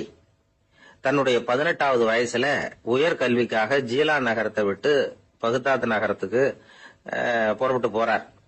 இளம் பிராயம் தானே, அதனால துணைக்கு ஒரு வர்த்தக கூட்டத்தோட சேர்ந்து போயிட்டு இருக்கிறார். ரொம்ப தூரம் போகணும், ஒவ்வொரு இடமா தங்கி தங்கி போயிட்டு இருக்கிறாங்க. ஒரு இடத்துல ஒரு கொள்ளை கூட்டம் பயங்கரமான ஆயுதங்களோட அவங்கள வழிமறிச்சுட்டுது. அந்த வர்த்தக கூட்டம் வச்சிருந்த பொருள்களை எல்லாம் அவங்க பறிச்சு விடுறாங்க. இவங்களும் பயந்துகிட்டு இருந்தது எல்லாத்தையும் அவங்க கிட்ட கொடுத்துடுறாங்க. முகைத்தீன் ஆண்டகை மட்டும் இதையெல்லாம் பார்த்துக்கிட்டு தனியா ஒதுங்கி நிக்கிறார். ஒரு 18 வயசு பையன் மட்டும் இப்படி தனியா அனாதை சிறுவன் மாதிரி நின்றுட்டு இருக்கிறத அந்த கொள்ளை கூட்டத்துல இருந்த ஒருத்தன் பாக்குறான். கிட்ட நெருங்கி வர்றான். அலட்சியமாவும் கிண்டலாவும் உங்ககிட்ட ஏதாவது இருக்குதா அப்படின்னு கேக்குறான். இவங்கிட்ட என்ன இருக்க போகுது அப்படிங்கிற நம்பிக்கையில அவன் அப்படி கேக்குறான். உடனே இவரு ஓ இருக்குதே, என்கிட்ட 40 தீனார் இருக்கு அப்படிங்கிறார். இப்படி சொல்லியும் அந்த கொள்ளைக்காரனுக்கு நம்பிக்கை வரல. என்னடா அவன் விளையாடாத, பொய் சொல்லாத, உண்மையை சொல்லு அப்படிங்கிறான். அவன் உண்மையைத்தான் சொல்றேன், என்கிட்ட 40 தீனார் இருக்கு அப்படிங்கிறார். இவர் எங்க வச்சிருக்கிற அப்படின்னு கேக்குறான். சட்டையின் விழாப்புறத்துல உள்ள பகுதியில அதை வச்சு தச்சிருக்கிறாங்க அப்படின்னு உண்மையை சொல்றார். உடனே கொள்ளை கூட்ட தலைவன் அதை கத்தியால கீறிப்பார் அப்படின்னு உத்தரவு போடுறான். அந்த சட்டையை கிழிக்கிறாங்க. உள்ள இருந்து 40 பொற்காசுகளும் பொல பொலன்னு கீழே கொட்டுச்சு. அதை பார்த்த உடனே அந்த கொள்ளை கூட்ட தலைவன் மலைச்சு போய் நின்னுட்டான். காசை பார்த்துட்டு அவன் மலைச்சு போல, பொய் பேசாத அந்த பையனோட நேர்மையை பார்த்துட்டு அவன் அப்படி நின்னான். மெதுவா அந்த பையன் கிட்ட வந்தான். ஏன்பா நீ என்ன பணக்கார குடும்பமா அப்படின்னு கேட்டான். அப்படிலாம் இல்ல, எனக்கு அப்பா இல்ல, அம்மா மட்டும்தான் உண்டு. எங்க அப்பா எனக்குன்னு விட்டு போன சொத்தே இந்த 40 தீனார் தான் அப்படின்னாரு இவர். அப்படி இருந்துமா உண்மை பேசணும்னு ஆசைப்பட்டேன். என்கிட்ட ஒண்ணும் இல்லைன்னு ஒரு வார்த்தை சொன்ன உன்னை விட்டுருப்போமே அப்படின்னா அவன். அப்படி இல்லைங்க, நான் இறைவன் திருநாமத்தை அறியக்கூடிய கல்வி ஞானத்துக்காக இப்ப போயிட்டு இருக்கிறேன். இறைவன் திருநாமத்தை உச்சரிக்க வேண்டிய நாவால பொய் பேசக்கூடாதுன்னு எங்க அம்மா சொல்லியிருக்கிறாங்க. அதனால நான் எப்பவுமே பொய் சொல்ல மாட்டேன் அப்படின்னு என்னுடைய தாய்க்கு வாக்கு கொடுத்திருக்கிறேன் அப்படின்னாரு அவர். முகையத்தின் பெருமான் வார்த்தைகளை கேட்ட அந்த கொள்ளையர்கள் மனம் திருந்தி நல்லவங்களா ஆயிடுறாங்க. அந்த கொள்ளையர் தலைவன் பிற்காலத்துல ஒரு பெரிய மகான் ஆயிடுறார். பெரியவர்கள் வாழ்க்கையில நடக்கிற இது மாதிரி சம்பவங்கள் தான் நாம நல்ல விதமா வாழறதுக்கு துணையா இருக்கும். அந்த காலத்துல கொள்ளையர்களே பெரியவங்க செயலை பார்த்து மனம் திருந்தி இருக்கிறாங்க. இந்த காலத்துல யார் இப்படி இருக்கிறா? இந்த காலத்துல மகான் ஒருத்தரை பார்த்தேன், எனக்கு வேண்டியப்பட்ட மகான். ஏங்க நீங்களும் மகான் ஆகிறதுக்கு முன்னாடி கொள்ளை அடிச்சுட்டு இருந்தீங்களா அப்படின்னு கேட்டேன். அவர் மெதுவா கண்ணை திறந்து என்ன நிமிந்து பார்த்தார். அப்படி இல்லப்பா, நான் கொள்ளை அடிக்கிறதுக்காகத்தான் மகானாவே ஆகி இருக்கிறேன் அப்படின்னு சொல்லிவிட்டு மறுபடியும் கண்ணை மூடிட்டார். ஊர்ல ஒரு சிற்பி இருந்தார். சிற்பின்னா அவர் ரொம்ப திறமை உள்ளவர். அதாவது எங்கேயாவது ஒரு கல்லு கிடந்தா போதும், அதை அப்படியே எடுத்துட்டு வருவார். கொஞ்ச நாள் கழிச்சு அவர் இடத்துக்கு போய் பார்த்தா அழகா ஒரு சிற்பம் உட்கார்ந்துருக்கும். இந்த கல்லா கிடந்தது சிற்பமா மாறி இருக்கும். அந்த அளவுக்கு பண்ணிவிடுவார். அப்பேற்பட்ட சிற்பி. எப்படிங்க அவ்வளவு மோசமான ஒரு கல்லுல இருந்து இவ்வளவு அழகா ஒரு சிற்பத்தை உங்களால வடிக்க முடிஞ்சது அப்படின்னு கேட்டா, அது ஒன்றும் பெரிய விஷயம் இல்லைங்க. இந்த சிற்பம் ஏற்கனவே அந்த கல்லுக்குள்ள இருந்தது. இதை சுத்தி இருக்கிற வேண்டாத பகுதிகளை எல்லாம் உளியால கொத்தி எடுத்துட்டேன், அவ்வளவுதான் என் வேலை. உடனே உள்ள இருந்த இது வெளியில வந்துட்டுது அப்படிம்பார். அந்த அளவுக்கு திறமைசாலி. ஒரு சின்ன பாறை இல்லைன்னா கருங்கல்ல பார்த்துட்டாருன்னா போறோம், விடமாட்டார். அந்த கல்லோட அமைப்பை கவனிச்சு பார்த்துட்டு இதுக்குள்ள ஒரு வீரன் ஒளிஞ்சிருக்காம்பார். அவர் கண்ணுக்கு அதுக்கு தெரியும். இந்த கல்லுக்குள்ள ஒரு துறவி உட்கார்ந்துருக்காரும்பார். நமக்கெல்லாம் வெறும் கல்லாதான் தெரியும். இந்த கல்லுக்குள்ள ஒரு நடன மங்கை நடனம் ஆடிக்கிட்டு இருக்கா அப்படிம்பார். உடனே அந்த கல்லை கொண்டுகிட்டு வருவார். அவர் சொன்னது மாதிரியே உள்ள இருக்கிற அவங்களையெல்லாம் வெளியில கொண்டுகிட்டு வந்துருவார். அதாவது வேண்டாத பகுதிகளெல்லாம் கொத்தி எடுத்துருவார். அவரு மொழியில சொல்ல போனா. இந்த சிற்பிக்கு ரொம்ப நாளா மனசுக்குள்ள ஒரு ஆசை. அதாவது உண்மை, தூய்மை, இதுக்கு உதாரணமா இருக்கக்கூடிய புத்தர் சிலைய வடிக்கணும் அப்படிங்கிறது அவரோட ஆசை. ஆனா அந்த ஆசை நிறைவேறாமலே இருந்துகிட்டு வந்தது.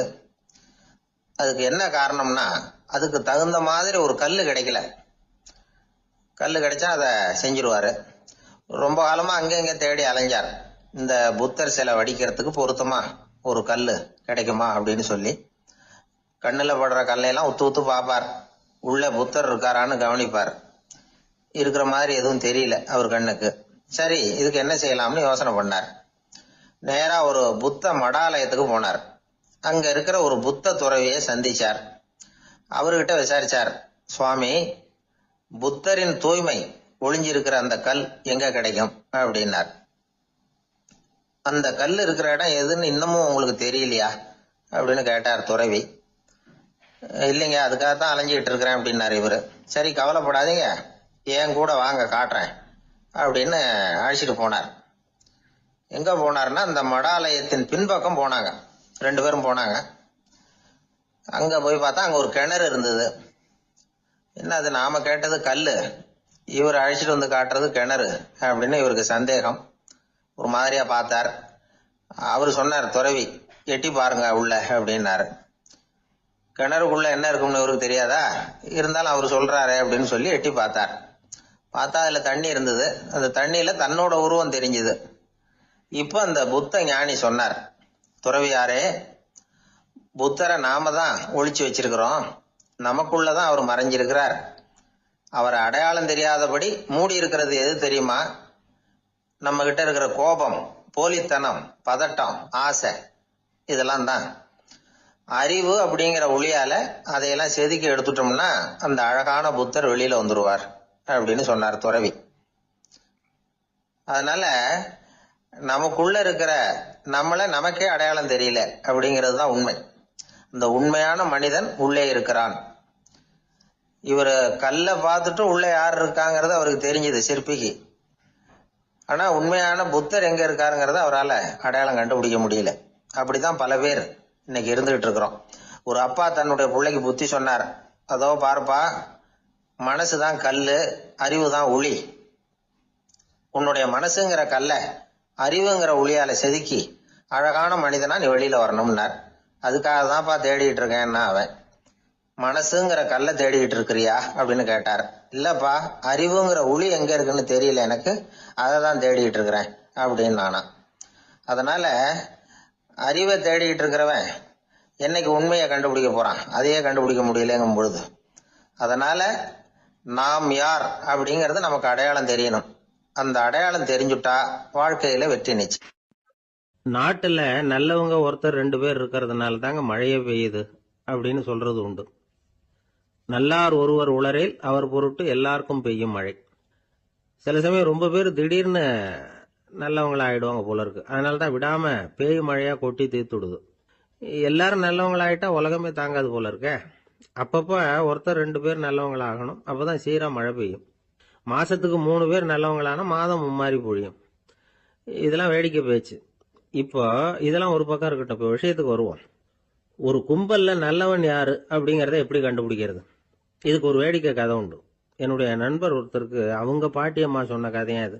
அது என்ன கதைன்னா, ஒரு ஊர்ல ஒரு சமயம் பலமான மழை பெய்ய ஆரம்பிச்சுட்டு தான். இடி மின்னல் ரொம்ப கடுமையா இருந்திருக்குது. ஆரம்பிச்ச மழை வர வர கடுமையா ஆகிட்டு இருக்குதே தவிர நிக்கிற பாடா தெரியல. ஊர் ஜனங்கள்லாம் பார்த்தாங்க. இதுக்கு மேலேயும் வீட்டுக்குள்ள இருந்தா ஆபத்துங்கிறத புரிஞ்சுக்கிட்டாங்க. ஏன்னா வீடெல்லாம் இடிஞ்சி விழுந்துருமோங்கிற பயம். உடனே எல்லாரும் புறப்பட்டு ஊருக்கு பொதுவா இருந்த ஒரு மண்டபத்துல போய் தங்கிக்கிட்டாங்க. மின்னல் கடுமையா இருந்தது. இடி எந்த நேரத்திலையும் விழலாம்ங்கிற நிலைமை. எப்போ விழலாம்னு பார்த்துக்கிட்டு இருக்குது. அந்த மண்டபத்துல இருந்த ஜனங்கள் மனசுக்குள்ள ஒரு பயம். நம்ம கூட்டத்துல யாராவது ஒரு கெட்டவன் பாவம் பண்ணவன் இருந்தா கூட இடி இந்த மண்டபத்துல விழுந்துரும், அது எல்லாருக்கும் ஆபத்து அப்படின்னு நினைச்சாங்க. சரி, இதுக்கு என்ன பண்ணலாம் அப்படின்னு யோசனை பண்ணாங்க. அந்த கூட்டத்துல ஒரு பெரியவர் இருந்தார். அவரு ஒரு யோசனை சொன்னார். இதோ பாருங்க, அதுக்கு ஒரு வழி இருக்கு. அதோ எதிர்த்தாப்புல கொஞ்சம் தூரத்துல ஒரு உயரமா மரம் ஒண்ணு இருக்கு பாருங்க. பொதுவா இடி சுலபமா விழறது அது மாதிரி உயரமான மரத்துல தான். நம்ம கூட்டத்துல இருக்கிறவங்க எல்லாரும் ஒவ்வொருத்தரா போய் அந்த மரத்தை தொட்டு விட்டு திரும்பி வந்துடணும். நம்மள பாவம் பண்ணவன் யாரோ அவன் அந்த மரத்தை தொடுற சமயத்துல இடி விழுந்துரும், அவன் மட்டும் போயிடுவான், மண்டபத்துல இருக்கிற நாமெல்லாம் பொழைச்சிக்கலாம் அப்படின்னு ஐடியா கொடுத்தாரு அந்த பெரியவர். இது நல்ல யோசனையா பட்டது. எல்லாரும் ஒத்துக்கிட்டாங்க. ஒவ்வொருத்தரா போய் அந்த மரத்தை தொட்டு விட்டு திரும்பி வந்தாங்க. இடி எதுவும் விழல. இன்னமும் பாவம் பண்ண ஆசாமி அதை போய் தொடல போல இருக்கு அப்படின்னு நினைச்சுக்கிட்டாங்க. ஒவ்வொருத்தரா போறாங்க, எல்லாரும் போய் தொட்டு விட்டு வந்தாச்சு. இன்னும் ஒரே ஒரு ஆசாமி தான் பாக்கி. கடைசியா இருந்த அந்த ஆள் பயந்துட்டான். இது வரைக்கும் இடி விழலைன்னா இப்ப என்ன அர்த்தம்? இப்ப நாம தான் பாக்கி, நாம தான் தப்பு பண்ண ஆள் போல இருக்கு அப்படின்னு நினைச்சுட்டான். அதனால துணிச்சலா போய் தொடுறதுக்கு பயந்தான், தயங்கிக்கிட்டே இருந்தான். இருந்தாலும் மற்றவங்க எல்லாம் சும்மா இருப்பாங்களா? கட்டாயப்படுத்தி கழுத்தை பிடிச்சி தள்ளாத குறையா அவனை தள்ளி விட்டாங்க, போய் தொட்டுட்டு வாடான்னு. அவன் நடுங்கிட்டே போய் அந்த மரத்தை தொட்டான். அதே வினாடி ஒரு பயங்கரமான மின்னல் இடி விழுந்துட்டுது. எங்க விழுந்தது தெரியுமா? அந்த ஆள் மேல இல்ல, மண்டபத்துல விழுந்தது. மண்டபத்துல இருந்தவங்க பூரா காலி. அந்த ஒரு ஆள் மட்டும் பொழைச்சிக்கிட்டான். இந்த ஒரு ஆளை காப்பாத்துறதுக்காக தான் இடி மண்டபத்துல விழாம இருந்திருக்குது. இதுதான் கதை. அதனால நல்லவங்க எப்படியும் தப்பிச்சுக்குவாங்க அப்படிங்கிறது ஒரு நீதி. ஒருத்தன் அப்படிதான் தெருவில் நடந்து போய்கிட்டு இருந்தான், ரொம்ப நல்லவன். எதிரில் ஒருத்தன் சைக்கிள்ல வந்துகிட்டு இருந்தான். அதுல மோதி இவன் கீழே விழுந்துட்டான். சைக்கிள்காரன் உடனே இறங்கி இவனை தூக்கி விட்டான். இவன் எழுந்திரிச்சு அவனை முறைச்சி பார்த்தான். அப்படி பார்க்காதீங்க சார், நீங்க ரொம்ப புண்ணியம் பண்ணியிருக்கீங்க, அதுதான் இப்போ வந்து சைக்கிளில் மோதிக்கிட்டீங்க அப்படின்றான். என்ன அப்படி சொல்றேன் நானா? இவன் 10 நிமிஷத்துக்கு முன்னாடி நான் லாரி ஓட்டிட்டு வந்தேன், அப்போ நீங்க எதிரில் வந்திருந்தீங்கன்னா என்ன ஆயிருக்கும் அப்படின்னானா அவன். ஒரு ஊர்ல ஒரு கோயில் இருந்தது, ரொம்ப பழைய கோயில். உள்ள போறதுக்கே பயமா இருக்கும், எந்த நேரத்துல இடிஞ்சு விழுந்துருமோ அப்படிங்கிற பயம். அப்படி இருந்ததுனால யாரும் துணிஞ்சு சாமி கும்பிடுறதுக்கு அங்க போறதில்ல. கோயிலுக்கு வர்ற கூட்டம் கொஞ்சம் கொஞ்சமா குறைய ஆரம்பிச்சுட்டுது. கோயில் நிர்வாகிகள் எல்லாரும் கூடி உட்காந்து பேசினாங்க. என்ன பண்ணலாம்னு யோசனை பண்ணாங்க. எந்த இடம் மோசமா இருக்கோ அந்த இடத்த பழுது பார்த்தாங்க. அங்க எங்க வர்ணத்தை பூசி கொஞ்சம் அழகுபடுத்தி பார்த்தாங்க. ஏதோ இந்த ஊர்ல கோயில்னு ஒண்ணு இருக்கு, அது மக்களுக்கு தெரியணும் அப்படிங்கிறதுக்காகத்தான் இப்படிலாம் பண்ணாங்க. இருந்தாலும் கோவில் இருக்கிற நிலைமை மக்களுக்கு தெரியும், அதனால அங்க வர்றது குறைச்சிக்கிட்டாங்க அவங்க. ஒரு கட்டத்துல யாருமே வர்றதில்ல, நிலைமை அந்த அளவுக்கு ஆயிட்டுது. மறுபடியும் கோவில் நிர்வாகிகள் கூட்டம் நடந்தது. இந்த கூட்டம் கூட கோயிலுக்கு உள்ள நடக்கல, இடிஞ்சு விழுந்துருமோங்கிற பயம். அதனால வெளியில தான் உட்காந்து கூட்டத்தை நடத்தினாங்க. ஏன்னா உள்ள போறதுக்கு அவங்களுக்கும் துணிச்சல் கிடையாது, எந்த நேரமும் விழுந்துரும் போல இருந்தது அது. அது வழியா போறவங்க கூட வேகமா அந்த இடத்த கடந்து போக ஆரம்பிச்சிட்டாங்க. கோவில் நிர்வாகிகள் வெளியில உட்காந்து கூட்டம் போட்டாங்க இல்லையா, அந்த கூட்டத்துல 4 தீர்மானங்களை நிறைவேற்றினாங்க. அது என்ன 4 தீர்மானம்னா, முதல் தீர்மானம், இந்த கோவிலை இடிப்பது அப்படிங்கிற முடிவை இந்த கமிட்டி மிகவும் வருத்தத்துடன் ஏற்றுக்கொள்ளுகிறது அப்படின்னு நிறைவேற்றினாங்க. இதுக்கு பதிலா இன்னொரு கோவிலை உடனடியாக கட்டி முடிச்சுடணுங்கிறது 2வது தீர்மானம். 3வது தீர்மானம் என்ன தெரியுமா? பழைய கோவிலின் கதவுகள், அதிலிருந்து பிரிச்சு எடுக்கிற செங்கல், இதையே புது கோவில் கட்டுவதற்கு பயன்படுத்தி கொள்ள வேண்டியது. பழைய கோவில் இருந்த மாதிரியே அதே வடிவத்துல புது கோவிலையும் கட்ட வேண்டியது. பழைய கோவிலின் அஸ்திவாரத்தை அப்படியே வச்சுக்கிட்டு அதுக்கு மேல நாம கோயிலை கட்டிக்க வேண்டியது. இதுதான் 3வது தீர்மானம். இதையும் கமிட்டி முழு மனசோட ஏத்துக்கிட்டது. இது வரைக்கும் சரி. இப்ப அந்த கமிட்டி 4வதா ஒரு முக்கியமான தீர்மானத்தை கொண்டுகிட்டு வந்து அதையும் ஏகமனதா நிறைவேற்றி விட்டது. அது என்ன தீர்மானம்னா, புதிய கோவில் கட்டி முடிக்கிற வரைக்கும் பழைய கோவிலை இடிக்கிறதில்லை அப்படிங்கிற தீர்மானம். எப்படி இருக்குது பாருங்க இது. பழசை இடிக்காத வரையில அதே இடத்துல புதுசா எப்படி கட்ட முடியும்? பல விஷயங்கள்ல நாம நடந்துகிற முறையும் இப்படிதான் இருக்குதான். வாழ்க்கையில முன்னேறணும்னு ஆசைப்படுவோம், அதே நேரத்துல அந்த முன்னேற்றத்துக்கு எது தடையா இருக்கோ அதை விட்டு விடுறதுக்கும் மனசு வராது. வெளிநாட்டுல ஒரு பெரிய விருந்து நடந்துகிட்டு இருந்துதான். எல்லாரும் மது கோப்பையும் கையுமா அலைஞ்சுகிட்டு இருக்கிறாங்க. ஒருத்தர் மட்டும் கையில எதுவும் இல்லாம ரொம்ப நல்ல பிள்ளையா சாதுவா ஒரு ஓரமா தனியா உட்கார்ந்துருக்கிறார். அவர்கிட்ட நெருங்கி வாங்க மது சாப்பிடலாம் அப்படின்னு கூப்பிட்டாங்களாம். என்ன வற்புறுத்தாதீங்க, நான் என் மனசுக்குள்ள உறுதியா தீர்மானம் பண்ணிவிட்டேன் அப்படின்னாராம். என்ன தீர்மானம் பண்ணிருக்கீங்க அப்படின்னு கேட்டிருக்காங்க. ஏற்கனவே முழு போதையில் இருக்கும் பொழுது மறுபடியும் மது கோப்பையை தொடரதில்லை அப்படின்னு தீர்மானம் பண்ணிருக்கேன் அப்படின்னாராம்.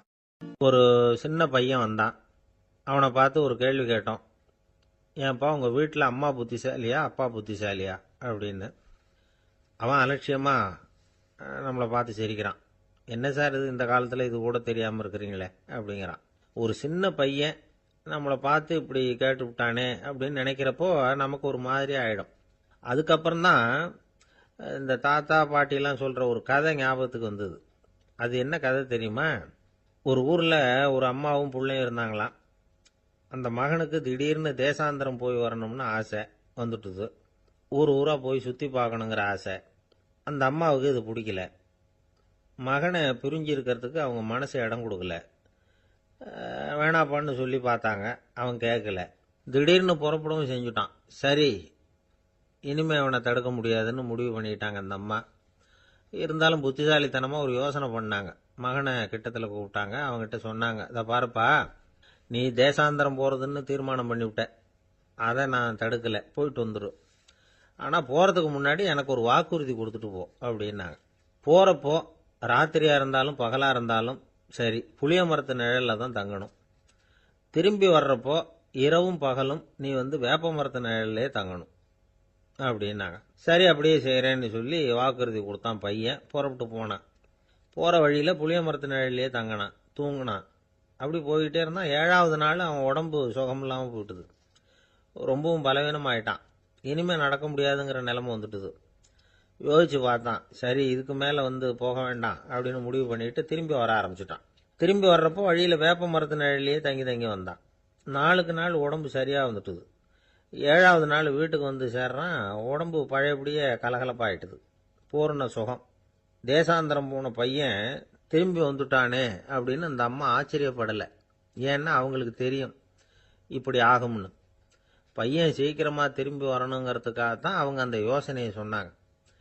என்ன விஷயங்கிறதையும் அவங்களே சொன்னாங்க. மகனே, புளிய மரத்து நிழல் உடம்புக்கு உஷ்ணத்தை கொடுக்கும், சீக்க உண்டாக்கும். அதனால் நீ தொடர்ந்து புளிய மரத்து நிழலில் தங்கினாவே நோய்க்கு ஆளாயிட்ட. அதனால் பயணத்தை முடிச்சுக்கிட்டு திரும்பி வரணுங்கிற முடிவுக்கு வந்துட்ட. திரும்பி வர்றப்போ நீ தங்கினது வேப்ப மரத்து நிழல். அது உடம்புக்கு குளிர்ச்சியை தரக்கூடியது, நோயை தீர்க்கக்கூடியது. அதனால் சுகமாக வீட்டுக்கு சேர்ந்துட்ட. உன்னோட தேசாந்திர பயணத்தை தடுக்கிறதுக்காக தான் இப்படி பண்ணினேன் அப்படின்னாங்களாம் அந்த அம்மா. பார்த்தீங்களா அம்மாவோட புத்திசாலித்தனத்தை? அப்பாவாக இருந்தால் இப்படியா பண்ணுவார்? ஒரு அப்பா பையன்கிட்ட 10 ரூபா கொடுத்து இதை எடுத்துக்கிட்டு அடுத்த ஊருக்கு போய் அங்கே இருக்கிற மாமா கிட்ட இதை கொடுத்துட்டு வாடா, வழியில் எங்கேயாவது மரத்தடியில் படுத்து தூங்கி விடாதே அப்படின்னு எச்சரிக்கை பண்ணி அனுப்புனாராம். பையனுக்கு எச்சரிக்கையாக வாழறது எப்படிங்கிறத கற்றுக் கொடுக்கறதுக்காக இப்படி பண்ணார். அவன் பணத்தை வாங்கிட்டு போனான். அப்பா சொன்னதை மறந்துட்டு ஒரு மரத்தடியில் படுத்து தூங்கிட்டான். அவனுக்கு தெரியாமல் அவன் பின்னாடியே போன அப்பா அவன் கையில் இருந்த அந்த 10 ரூபாயை நைஸாக எடுத்துகிட்டு வந்துட்டார். அவன் பையில் தானே வச்சுருந்தான், அது தெரியாமல் எடுத்துகிட்டு வந்துட்டார். அவன் தூங்கிக்கிட்டு இருக்கான். எடுத்துகிட்டு ஒரு மறுபடியும் வீட்டுக்கு வந்துட்டார். பையன் மூழ்கிக்கிட்டு பையை தடவி பார்க்குறான், பணத்தை காணும். அழுதுகிட்டே திரும்பி வந்தான். அப்பா கிட்ட விஷயத்த சொன்னான். அப்பா சிரிச்சுக்கிட்டே சொன்னார், அதுக்கு தான்ப்பா ஆரம்பத்திலேயே எச்சரிக்கை பண்ணினேன், இனிமேலாவது நீ ஜாக்கிரதையாக இருக்கணும் அப்படிங்கிறதுக்காக தான் இப்படி பண்ணினேன். அந்த பணம் எங்கேயும் போயிடலை, நான் தான் அதை உனக்கு தெரியாமல் எடுத்து வச்சிருக்கிறேன்.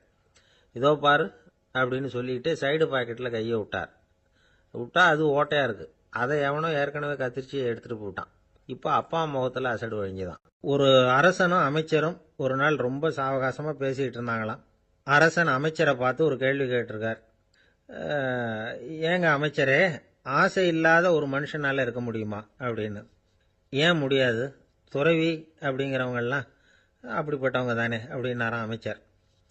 அவங்கெல்லாம் உண்மையிலேயே ஆசையை விட்டவங்க தானா அப்படின்னு கேட்டாராம் ராஜா. அப்படிதான் இருக்கணும் அப்படின்னாராம் அமைச்சர். அப்படின்னா ஆசையே இல்லாத ஒரு உண்மையான துறவியை நான் பார்க்கணுமேன்னார். அது என்ன பிரமாதம், அதுக்கு நான் ஏற்பாடு பண்ணுறேன் அப்படின்னு விட்டார் இவர். சொல்லிவிட்டு உடனே புறப்பட்டு போனார். அங்கங்கே தேடினார். அப்புறம் தான் அவருக்கு புரிஞ்சுது உண்மை துறவியை கண்டுபிடிக்கிறது எவ்வளவு கஷ்டமான காரியம்னு. இருந்தாலும் ராஜா கிட்ட சொல்லியாச்சே உண்மை துறவியை காட்டுறேன்னு. இப்போ என்ன பண்ணுறது? ராஜா கிட்ட சொன்னபடி நடக்கலைன்னா அவருக்கு கோபம் வந்துடும். அமைச்சர் ஒரு யோசனை பண்ணார். அவருக்கு ஒரு வழி தெரிஞ்சுது. அதுதான் சரின்னு முடிவு பண்ணார். அதாவது அந்த ஊரில் அவருக்கு தெரிஞ்ச நாடக நடிகர் ஒருத்தர் இருக்கிறார், நல்லா நடிப்பார். அவரை போய் பார்த்தார். இதை பாருப்பா, எனக்காக நீ ஒரு காரியம் செய்யணும்னார். என்னன்னு கேட்டார் அவர். நீ ஒரு துறவி மாதிரி கொஞ்ச நேரத்துக்கு நடிக்கணும். ராஜா உன்னை பார்த்துட்டு போகிற வரைக்கும் நடி, அது போதும். அதுக்காக உனக்கு 10,000 ரூபா தரேன் அப்படின்னார். அவர் எந்த காலத்தில் இவ்வளவு பணத்தை மொத்தமாக பார்த்துருக்கார். அதனால் உடனே சரின்னு ஒத்துக்கிட்டார். அமைச்சர் அரண்மனைக்கு திரும்பி வந்தார். என்ன அமைச்சரே, இன்னுமா ஒரு உண்மையான துறவி கிடைக்கலன்னார். உண்மையான துறவி ஒருத்தரை இப்போ தான் கொஞ்ச நேரத்துக்கு முன்னாடி பார்த்து பேசிவிட்டு வர்றேன். அவர் நம்ம ஊருக்கு வெளியில் குளத்தங்கரையில் உள்ள ஒரு ஆலமரத்துக்கு அடியில் உட்காந்துருக்கிறார் அப்படின்னார் இவர். அப்படின்னா உடனே புறப்படுங்க அப்படின்னார் ராஜா. பரிவாரங்களோடு புறப்பட்டார். அங்கே அந்த மரத்தடியில் அந்த ஆள் வேஷம் போட்டுக்கிட்டு துறவி மாதிரி உட்காந்துருக்கிறான். ராஜா நேராக போனார். அந்த துறவி காலில் பொத்துன்னு விழுந்து வணங்கினார். உடனே ராணி அவர் காலில் விழுந்தாங்க. அடுத்தபடியாக அமைச்சர் விழுந்தார். அவருக்கு தெரியும் இது நம்ம ஆள் தான்னு. இருந்தாலும் என்ன பண்ணுறது, நேரம். அப்புறம் பரிவாரங்கள்லாம் துறவி காலில் விழுந்து ஆசீர்வாதம் வாங்கிட்டாங்க. ராஜா அப்புறமா தங்கத்தட்டில் பொன்னையும் பொருளையும் வச்சு அந்த துறவிகிட்ட ரொம்ப பணிவாக நீட்டுறார். தாங்கள் தயவு பண்ணி இதை ஏற்றுக்கணும் அப்படின்னு வேண்டிக்கிட்டார். அந்த துறவி பற்றில்லாமல் அதை பார்த்தார். எல்லாத்தையும் திறந்துவிட்ட எனக்கு இதெல்லாம் எதுக்காக அப்படின்னு சொல்லி அதை மறுத்துட்டாராம். ஆஹா, உண்மையான துறவியை பார்த்துட்டோம் அப்படிங்கிற ஆனந்தம் அரசருக்கு. ரொம்ப நிம்மதியாக திருப்தியாக திரும்பி வந்தார் அரண்மனைக்கு. அதுக்கப்புறம் அமைச்சர் யாருக்கும் தெரியாமல் அந்த துறவிகிட்ட ஓடினார். சொன்ன பிரகாரம் பணத்தை நீட்டினார். இந்தப்பா, நான் உங்ககிட்ட சொன்னபடி 10,000 ரூபா பணம் எடுத்துக்கோ அப்படின்னார். அந்த ஆள் ராஜா கிட்ட சொன்னது மாதிரியே எல்லாத்தையும் திறந்துட்ட எனக்கு இதெல்லாம் எதுக்காக வேணாம் அப்படின்னு விட்டாராம். நடித்த வரைக்கும் போதும்ப்பா, இனிமேல் இந்த நாடக வசனம்லாம் வேணாம், வேஷத்தை கலைச்சிரு, பணத்தை வாங்கிக்கோன்னார். இல்லைங்க, இது வேஷம் இல்லை, இது வசனமும் இல்லை, இது உண்மை. கொஞ்ச நேரம் துறவி மாதிரி நடித்ததுக்கே இந்த தேசத்து ராஜா ராணி அமைச்சர் பரிவாரங்கள் எல்லாம் என் காலில் விழுந்து வணங்குறாங்க. அப்படின்னா உண்மையான துறவியாக இருக்கிறது எவ்வளவு பெருமையான விஷயம். நான் உண்மையான துறவியாக ஆக போகிறேன், அப்படி முடிவும் பண்ணிட்டேன் அப்படின்னார் அந்த நடிகர். வேஷம் கூட எப்படிப்பட்ட விளைவுகளை உண்டு பண்ணுது பார்த்தீங்களா. நம்மால் ஒருத்தன் ரொம்ப வசதியாக தான் இருந்தான். ஒரு நாள் அவன் சொத்து பூரா திருட்டு போயிட்டுது. அதுக்கப்புறம் இவன் துறவி மாதிரி ஆயிட்டான். ஊர் ஊராக சுற்றினான். ஒரு குருநாதரை தேடி கண்டுபிடிச்சான். அவர்கிட்ட சீடனா சேர்ந்துக்கிட்டான். அவனை பார்த்து ஒருத்தர் கேட்டார், நீ உண்மையான சீடன் தானான்னு. இல்லைங்க, சீடன் மாதிரி நடிச்சுக்கிட்டு இருக்கிறேன் அப்படின்னா. அது குரு துரோகம் இல்லையா அப்படின்னு கேட்டார் அவர். இல்லைங்க, நான் பண்ணது குரு துரோகம் இல்லை, என் குரு பண்ணது தான் துரோகம். என்னுடைய பணத்தை கொள்ளையடிச்சது இவர் தான். அதை எங்கே வச்சிருக்காருன்னு கண்டுபிடிக்கிறதுக்காக தான் இவர்கிட்ட வந்து சீடனா சேர்ந்துருக்கிறேன் அப்படின்னா. ஒரு ஆள் இருந்தான், நிறைய பணம் சம்பாதிச்சான். ஆனால் செலவு பண்ண மனசு வரல, கருமி. அவன் என்ன பண்ணா, சேர்த்த பணம் பூராவையும் ஒரு மரத்தடியில் புதைச்சி வச்சிருந்தான். வாரத்துக்கு ஒரு தடவை அந்த மரத்தடிக்கு வருவான். புதைச்ச இடத்த ஆவலோடு பார்த்துக்கிட்டு இருப்பான். அதுக்கப்புறம் போயிடுவான். அவ்வளவுதான். ஒரு நாள் ஒரு திருடன் வந்தான். இவன் புதைச்சி வச்சிருந்ததெல்லாம் எடுத்துகிட்டு போட்டான். இது தெரிஞ்சு போச்சு. அந்த கருமி புலம்ப ஆரம்பிச்சிட்டான். இவன் புலம்பலை கேட்டதும் அக்கம் பக்கத்தில் இருந்தவங்கெல்லாம் ஓடி வந்தாங்க. என்ன விஷயம்னு விசாரிச்சாங்க. இவன் சொன்னான். ஒரு பெரியவர் கேட்டார், ஏப்பா, வாரம் வந்து இந்த இடத்த பார்க்கறதாக சொன்னியே, எப்போவாவது இதில் இருக்கிற பணத்தை எடுத்து செலவு பண்ணியிருக்கியா அப்படின்னு கேட்டார். நான் அப்பப்போ வந்து அதை பார்க்கறது தான் வழக்கம், அதை தொட்டதே இல்லைன்னு அவன். சரி, அப்படின்னா இப்போவும் நீ அதே மாதிரி வாரம் ஒரு தடவை வந்து இந்த இடத்த பார்த்துட்டு போகலாமே அப்படின்னாராம் அந்த பெரியவர். அதுவும் சரிதானே, எவ்வளவு காலமானாலும் அவன் அந்த பணத்தை எடுத்து செலவு பண்ண போறதில்ல. அப்படி இருக்கிறப்ப உள்ளே பணம் இருந்தாலும் ஒன்று தான், இல்லாமல் போனாலும் ஒன்று தான். இதிலிருந்து என்ன புரியுதுன்னா, ஒருத்தர்கிட்ட இருக்கிற பணத்தை கொண்டு அவர் பணக்காரரா ஏழையா அப்படின்னு முடிவு செய்கிறது சரியில்லை. அந்த செல்வத்தை அனுபவிக்கிற திறன், பயன்படுத்துகிற திறன், அதை வச்சு தான் அவர் ஏழையா பணக்காரரா அப்படிங்கிறத நிர்ணயம் பண்ணணும். அதுதான் சரி. செலவு பண்ண தெரியாதவன் சேகரம் பண்ணிகிட்டே இருக்கிறதுனால என்ன பிரயோஜனம்? தலைமுடியே இல்லாதவன் தாராளமாக சீப்புகளை வாங்கி சேகரம் பண்ணுறது மாதிரி தானே இது. சில சமயம் செலவு பண்ண நாம் தயாராக இருந்தால் கூட அந்த செல்வம் நமக்கு பயன்படுறதில்ல. அரேபியாவில் ஒரு நகை வியாபாரி விலை உயர்ந்த முத்துக்களை எல்லாம் அவர் வச்சு வியாபாரம் பண்ணிட்டு இருந்தார். அவர் ஒரு சமயம் ஒரு பாலைவனம் வழியாக போயிட்டு இருக்கிறார் ஒட்டகத்தில். அப்போ திடீர்னு கடுமையான புயல் வீச ஆரம்பிச்சுட்டுது. திசை தவறி இவர் எங்கேயோ வந்துட்டார். கூட வந்தவங்களையும் காணல, எங்கே போனாங்களோ தெரியல. இவர் ரொம்ப பயந்து போய் அங்கேயும் எங்கேயுமா அலைஞ்சு திரியிறார். வழியே தெரியல. பசி கடுமையாயிட்டுது. ஒட்டகத்து முதுகில் ஒரு மூட்டை இருந்தது. அதை பிரித்து பார்த்தார். உள்ளே ஏதாவது இருக்கான்னு தேடி பார்க்குறார். அது வரைக்கும் கண்ணில் தட்டுப்படாத அபூர்வமான ஒரு பை கண்ணில் பட்டுது. ஆஹா, அதில் ஏதாவது சாப்பிட்றதுக்கு இருக்கும் அப்படின்னு நினச்சி ஆவலாக அதை பிரித்து பார்க்குறார். அந்த பையில் விலை உயர்ந்த முத்துக்கள் நிறைய இருந்துதான். அப்போ தான் அவர் நினைச்சாராம், விலை உயர்ந்த முத்துக்கள் கூட சாப்பிட்றதுக்கு உணவாக முடியாது அப்படிங்கிறத புரிஞ்சுக்கிட்டாராம். எந்த நேரத்தில் எது நமக்கு தேவையோ அது நமக்கு தாராளமாக கிடைக்கணும். அப்படி அது கிடைக்கிறதுக்கு நம்மகிட்ட இருக்கிற செல்வம் பயன்படணும். அது நமக்கும் பயன்படலாம், நம்ம மூலமாக அடுத்தவங்களுக்கும் பயன்படலாம். அதுதான் செல்வத்தின் பயன். ஒரு மரத்தடியில் ஒருத்தன் உட்காந்து அழுதுகிட்டு இருந்தான். அந்த பக்கமாக வந்த இன்னொருத்தன், ஏப்பா அழுதுகிட்டு இருக்கிறேன்னு கேட்டான். இந்த இடத்துல தான் பூமிக்கு அடியில் பணம் இருக்குது, புதைச்ச இடம் தெரியல, அதான் அழறேன் அப்படின்னா. நல்லா ஞாபகப்படுத்தி பாரு, எந்த இடத்துல புதைச்ச அப்படின்னு கேட்டான் இவன். அது எப்படி எனக்கு தெரியும், புதைச்சி வச்சிருக்கிறவன் நான் இல்லையே, எங்க எதிர்த்த வீட்டுக்காரன் அப்படின்னானா இவன். அந்த ஆள் என்னை கண்ணாப்புண்ணான்னு திட்டிவிட்டான் சார், அதை நினைச்சா எனக்கு ரொம்ப வருத்தமா இருக்கு அப்படின்னு சொல்லி கவலைப்பட்டார் ஒருத்தர். இதுல கவலைப்படுறதுக்கு என்ன இருக்குது அப்படின்னார் ஒரு பெரியவர். அவர் ஒரு மகான். என்ன சார் இப்படி சொல்றீங்க, ஒருத்தர் நம்ம பார்த்து திட்டுனா வருத்தமா இருக்காதா அப்படின்னார். அது எப்படி வருத்தமா இருக்கும், திட்டுறதுங்கிறது என்ன, அது வெறும் சத்தம் தானே அப்படின்னார் அந்த பெரியவர். நம்ம ஆளுக்கு தலையை பிச்சுக்கலாம் போல இருந்தது. இருக்காத அப்படின்னா நமக்கு அப்படி தானே தோணுது. அந்த பெரியவர் சொல்றது ரொம்ப பெரிய விஷயம். அதை நாம புரிஞ்சிக்க முயற்சி பண்ணலாம்னா நடைமுறை வாழ்க்கைக்கே அது ஒத்து வர்றது மாதிரி தெரிய மாட்டேங்குது. இருந்தாலும் அந்த பெரியவர் அதுக்கு என்னதான் விளக்கம் கொடுக்குறாருன்னு பார்ப்போமே. ஒரு ரயில் போயிட்டு இருக்கு. அதுல ஒரு சாது போயிட்டு இருக்கார். அந்த ரயில் அவர் ஹரித்வாரம் போயிட்டு இருக்கார். அவரு ரயில்ல ஏகப்பட்ட கூட்டம். நம்ம ஊர் ரயில் கேட்கவா வேணும்? டிக்கெட் வாங்கிட்டு கொஞ்சம் பேர், வாங்காத கொஞ்சம் பேர். அது என்னத்துக்கு அனாவசியமா டிக்கெட் அப்படிங்கிற நினைப்புல பாதி பேர். இந்த கூட்டத்துக்கு மத்தியில அந்த சாதுவும் போயிட்டு இருக்கிறார். உட்கார்றதுக்காக இருந்த இடத்துல ஒரு ஆள் படுத்திருக்கிறான். கொஞ்சம் முரட்டு ஆசாமி. அவன் காலு பக்கத்துல கொஞ்சோண்டு இடம் பாக்கி இருந்தது. அந்த இடத்துல இந்த சாது உட்காந்துருந்தார். மெதுவா உட்காந்துக்கிட்டார் போய். ஆனா அந்த ஆளு ராத்திரி பூரா இவரை காலால உதச்சிக்கிட்டே இருக்கிறான். அது இவருக்கு ரொம்ப அவமானமா பட்டுது. அதனால துக்கம் ஏற்பட்டது. இருந்தாலும் அதை ஒரு மாதிரியா சகிச்சுக்கிட்டே இவர் வந்து சேர்ந்தார். பொழுது விடிஞ்சது. அந்த சாது ஹரித்வார் வந்து சேர்ந்தார். அங்க ஒரு பெரிய ஞானியை சந்திச்சார். ராத்திரி ரயில்ல அந்த ஆள் உதைச்சதையும் அதனால தனக்கு ஏற்பட்ட துக்கத்தையும் இந்த சாது அந்த ஞானி கிட்ட சொன்னார். சொல்லிவிட்டு, ஏன் சுவாமி, எனக்கு துக்கம் ஏற்பட்டதே அது தப்பா அப்படின்னு கேட்டார். தவறுதான் அந்த ஞானி. உனக்கு இன்னமும் தேக அபிமானம் போகலைங்கிறது தான் அது காட்டுது. அஷ்டாவக்கிரர் என்ன சொல்றார் தெரியுமா? உண்மையான ஞானி யாராவது தன்னை வந்தனை செய்தால் அதற்காக சந்தோஷப்பட மாட்டார், யாராவது நிந்தனை செய்தால் அதற்காக வருத்தப்பட மாட்டார் அப்படின்னு சொல்றார். நிந்தனைங்கிறது ஒரு ஒலி தான். தேகாபிமானம் இருக்கிற வரைக்கும் இந்த ஒலி நம்மளை வேதனைப்படுத்தும். நான் தேகம் இல்லை, ஆத்மா அப்படிங்கிற நினைவு இருந்தா இந்த ஒலி நம்மளை பாதிக்காது. மனு என்ன சொல்றார் தெரியுமா? ஒரு சாதகன் பாராட்டுதலை விஷம்னு நினைச்சு பயப்படணும், அவமானத்தை அமிர்தம்னு நினைச்சு சந்தோஷப்படணுங்கிறார். அவமானப்பட்டா கவலைப்படாம எப்படி இருக்க முடியும் அப்படின்னு தான் நமக்கு தோணும். அதனாலதான் நம்மள யாரும் இதுக்கு உதாரணமா யாரையும் காட்ட முடியல. புத்தரையும் கபீரையும் உதாரணமா காட்டுறாங்க. அவங்களுக்கெல்லாம் அவமானம் ஏற்பட்டப்போ கவலையே படலையாம்.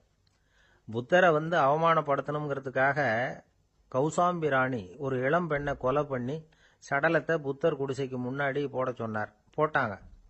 புத்தர் தான் அந்த பொண்ணை கெடுத்து கொலை பண்ணிவிட்டாருன்னு எல்லாரும் நினைச்சாங்க. ஆனா புத்தர் இதை பத்தி கவலையே படல. அப்புறமா உண்மை தெரிஞ்சதும் புத்தர் புகழ் இன்னும் அதிகமாயிட்டது.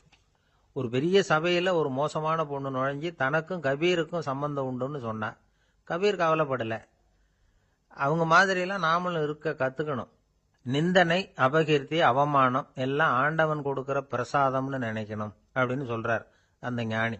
இதை கேட்ட இந்த காலத்து ஆசாமி ஒருத்தர், நான் கூட அப்படிதான் சார், யாராவது அவமானப்படுத்தினா கவலைப்பட மாட்டேன். நேத்து கூட ஒருத்தர் என்ன பலார்னு அரைஞ்சுட்டார், நான் கொஞ்சம் கூட கவலைப்படல, பேசாம வந்துட்டேன்னார். ஏன் அப்படி வந்துட்டீங்க அப்படின்னு. அவர் அரைஞ்சதுலேயும் ஒரு அர்த்தம் இருந்தது, அதனாலதான் அப்படி வந்துட்டேன்னார்.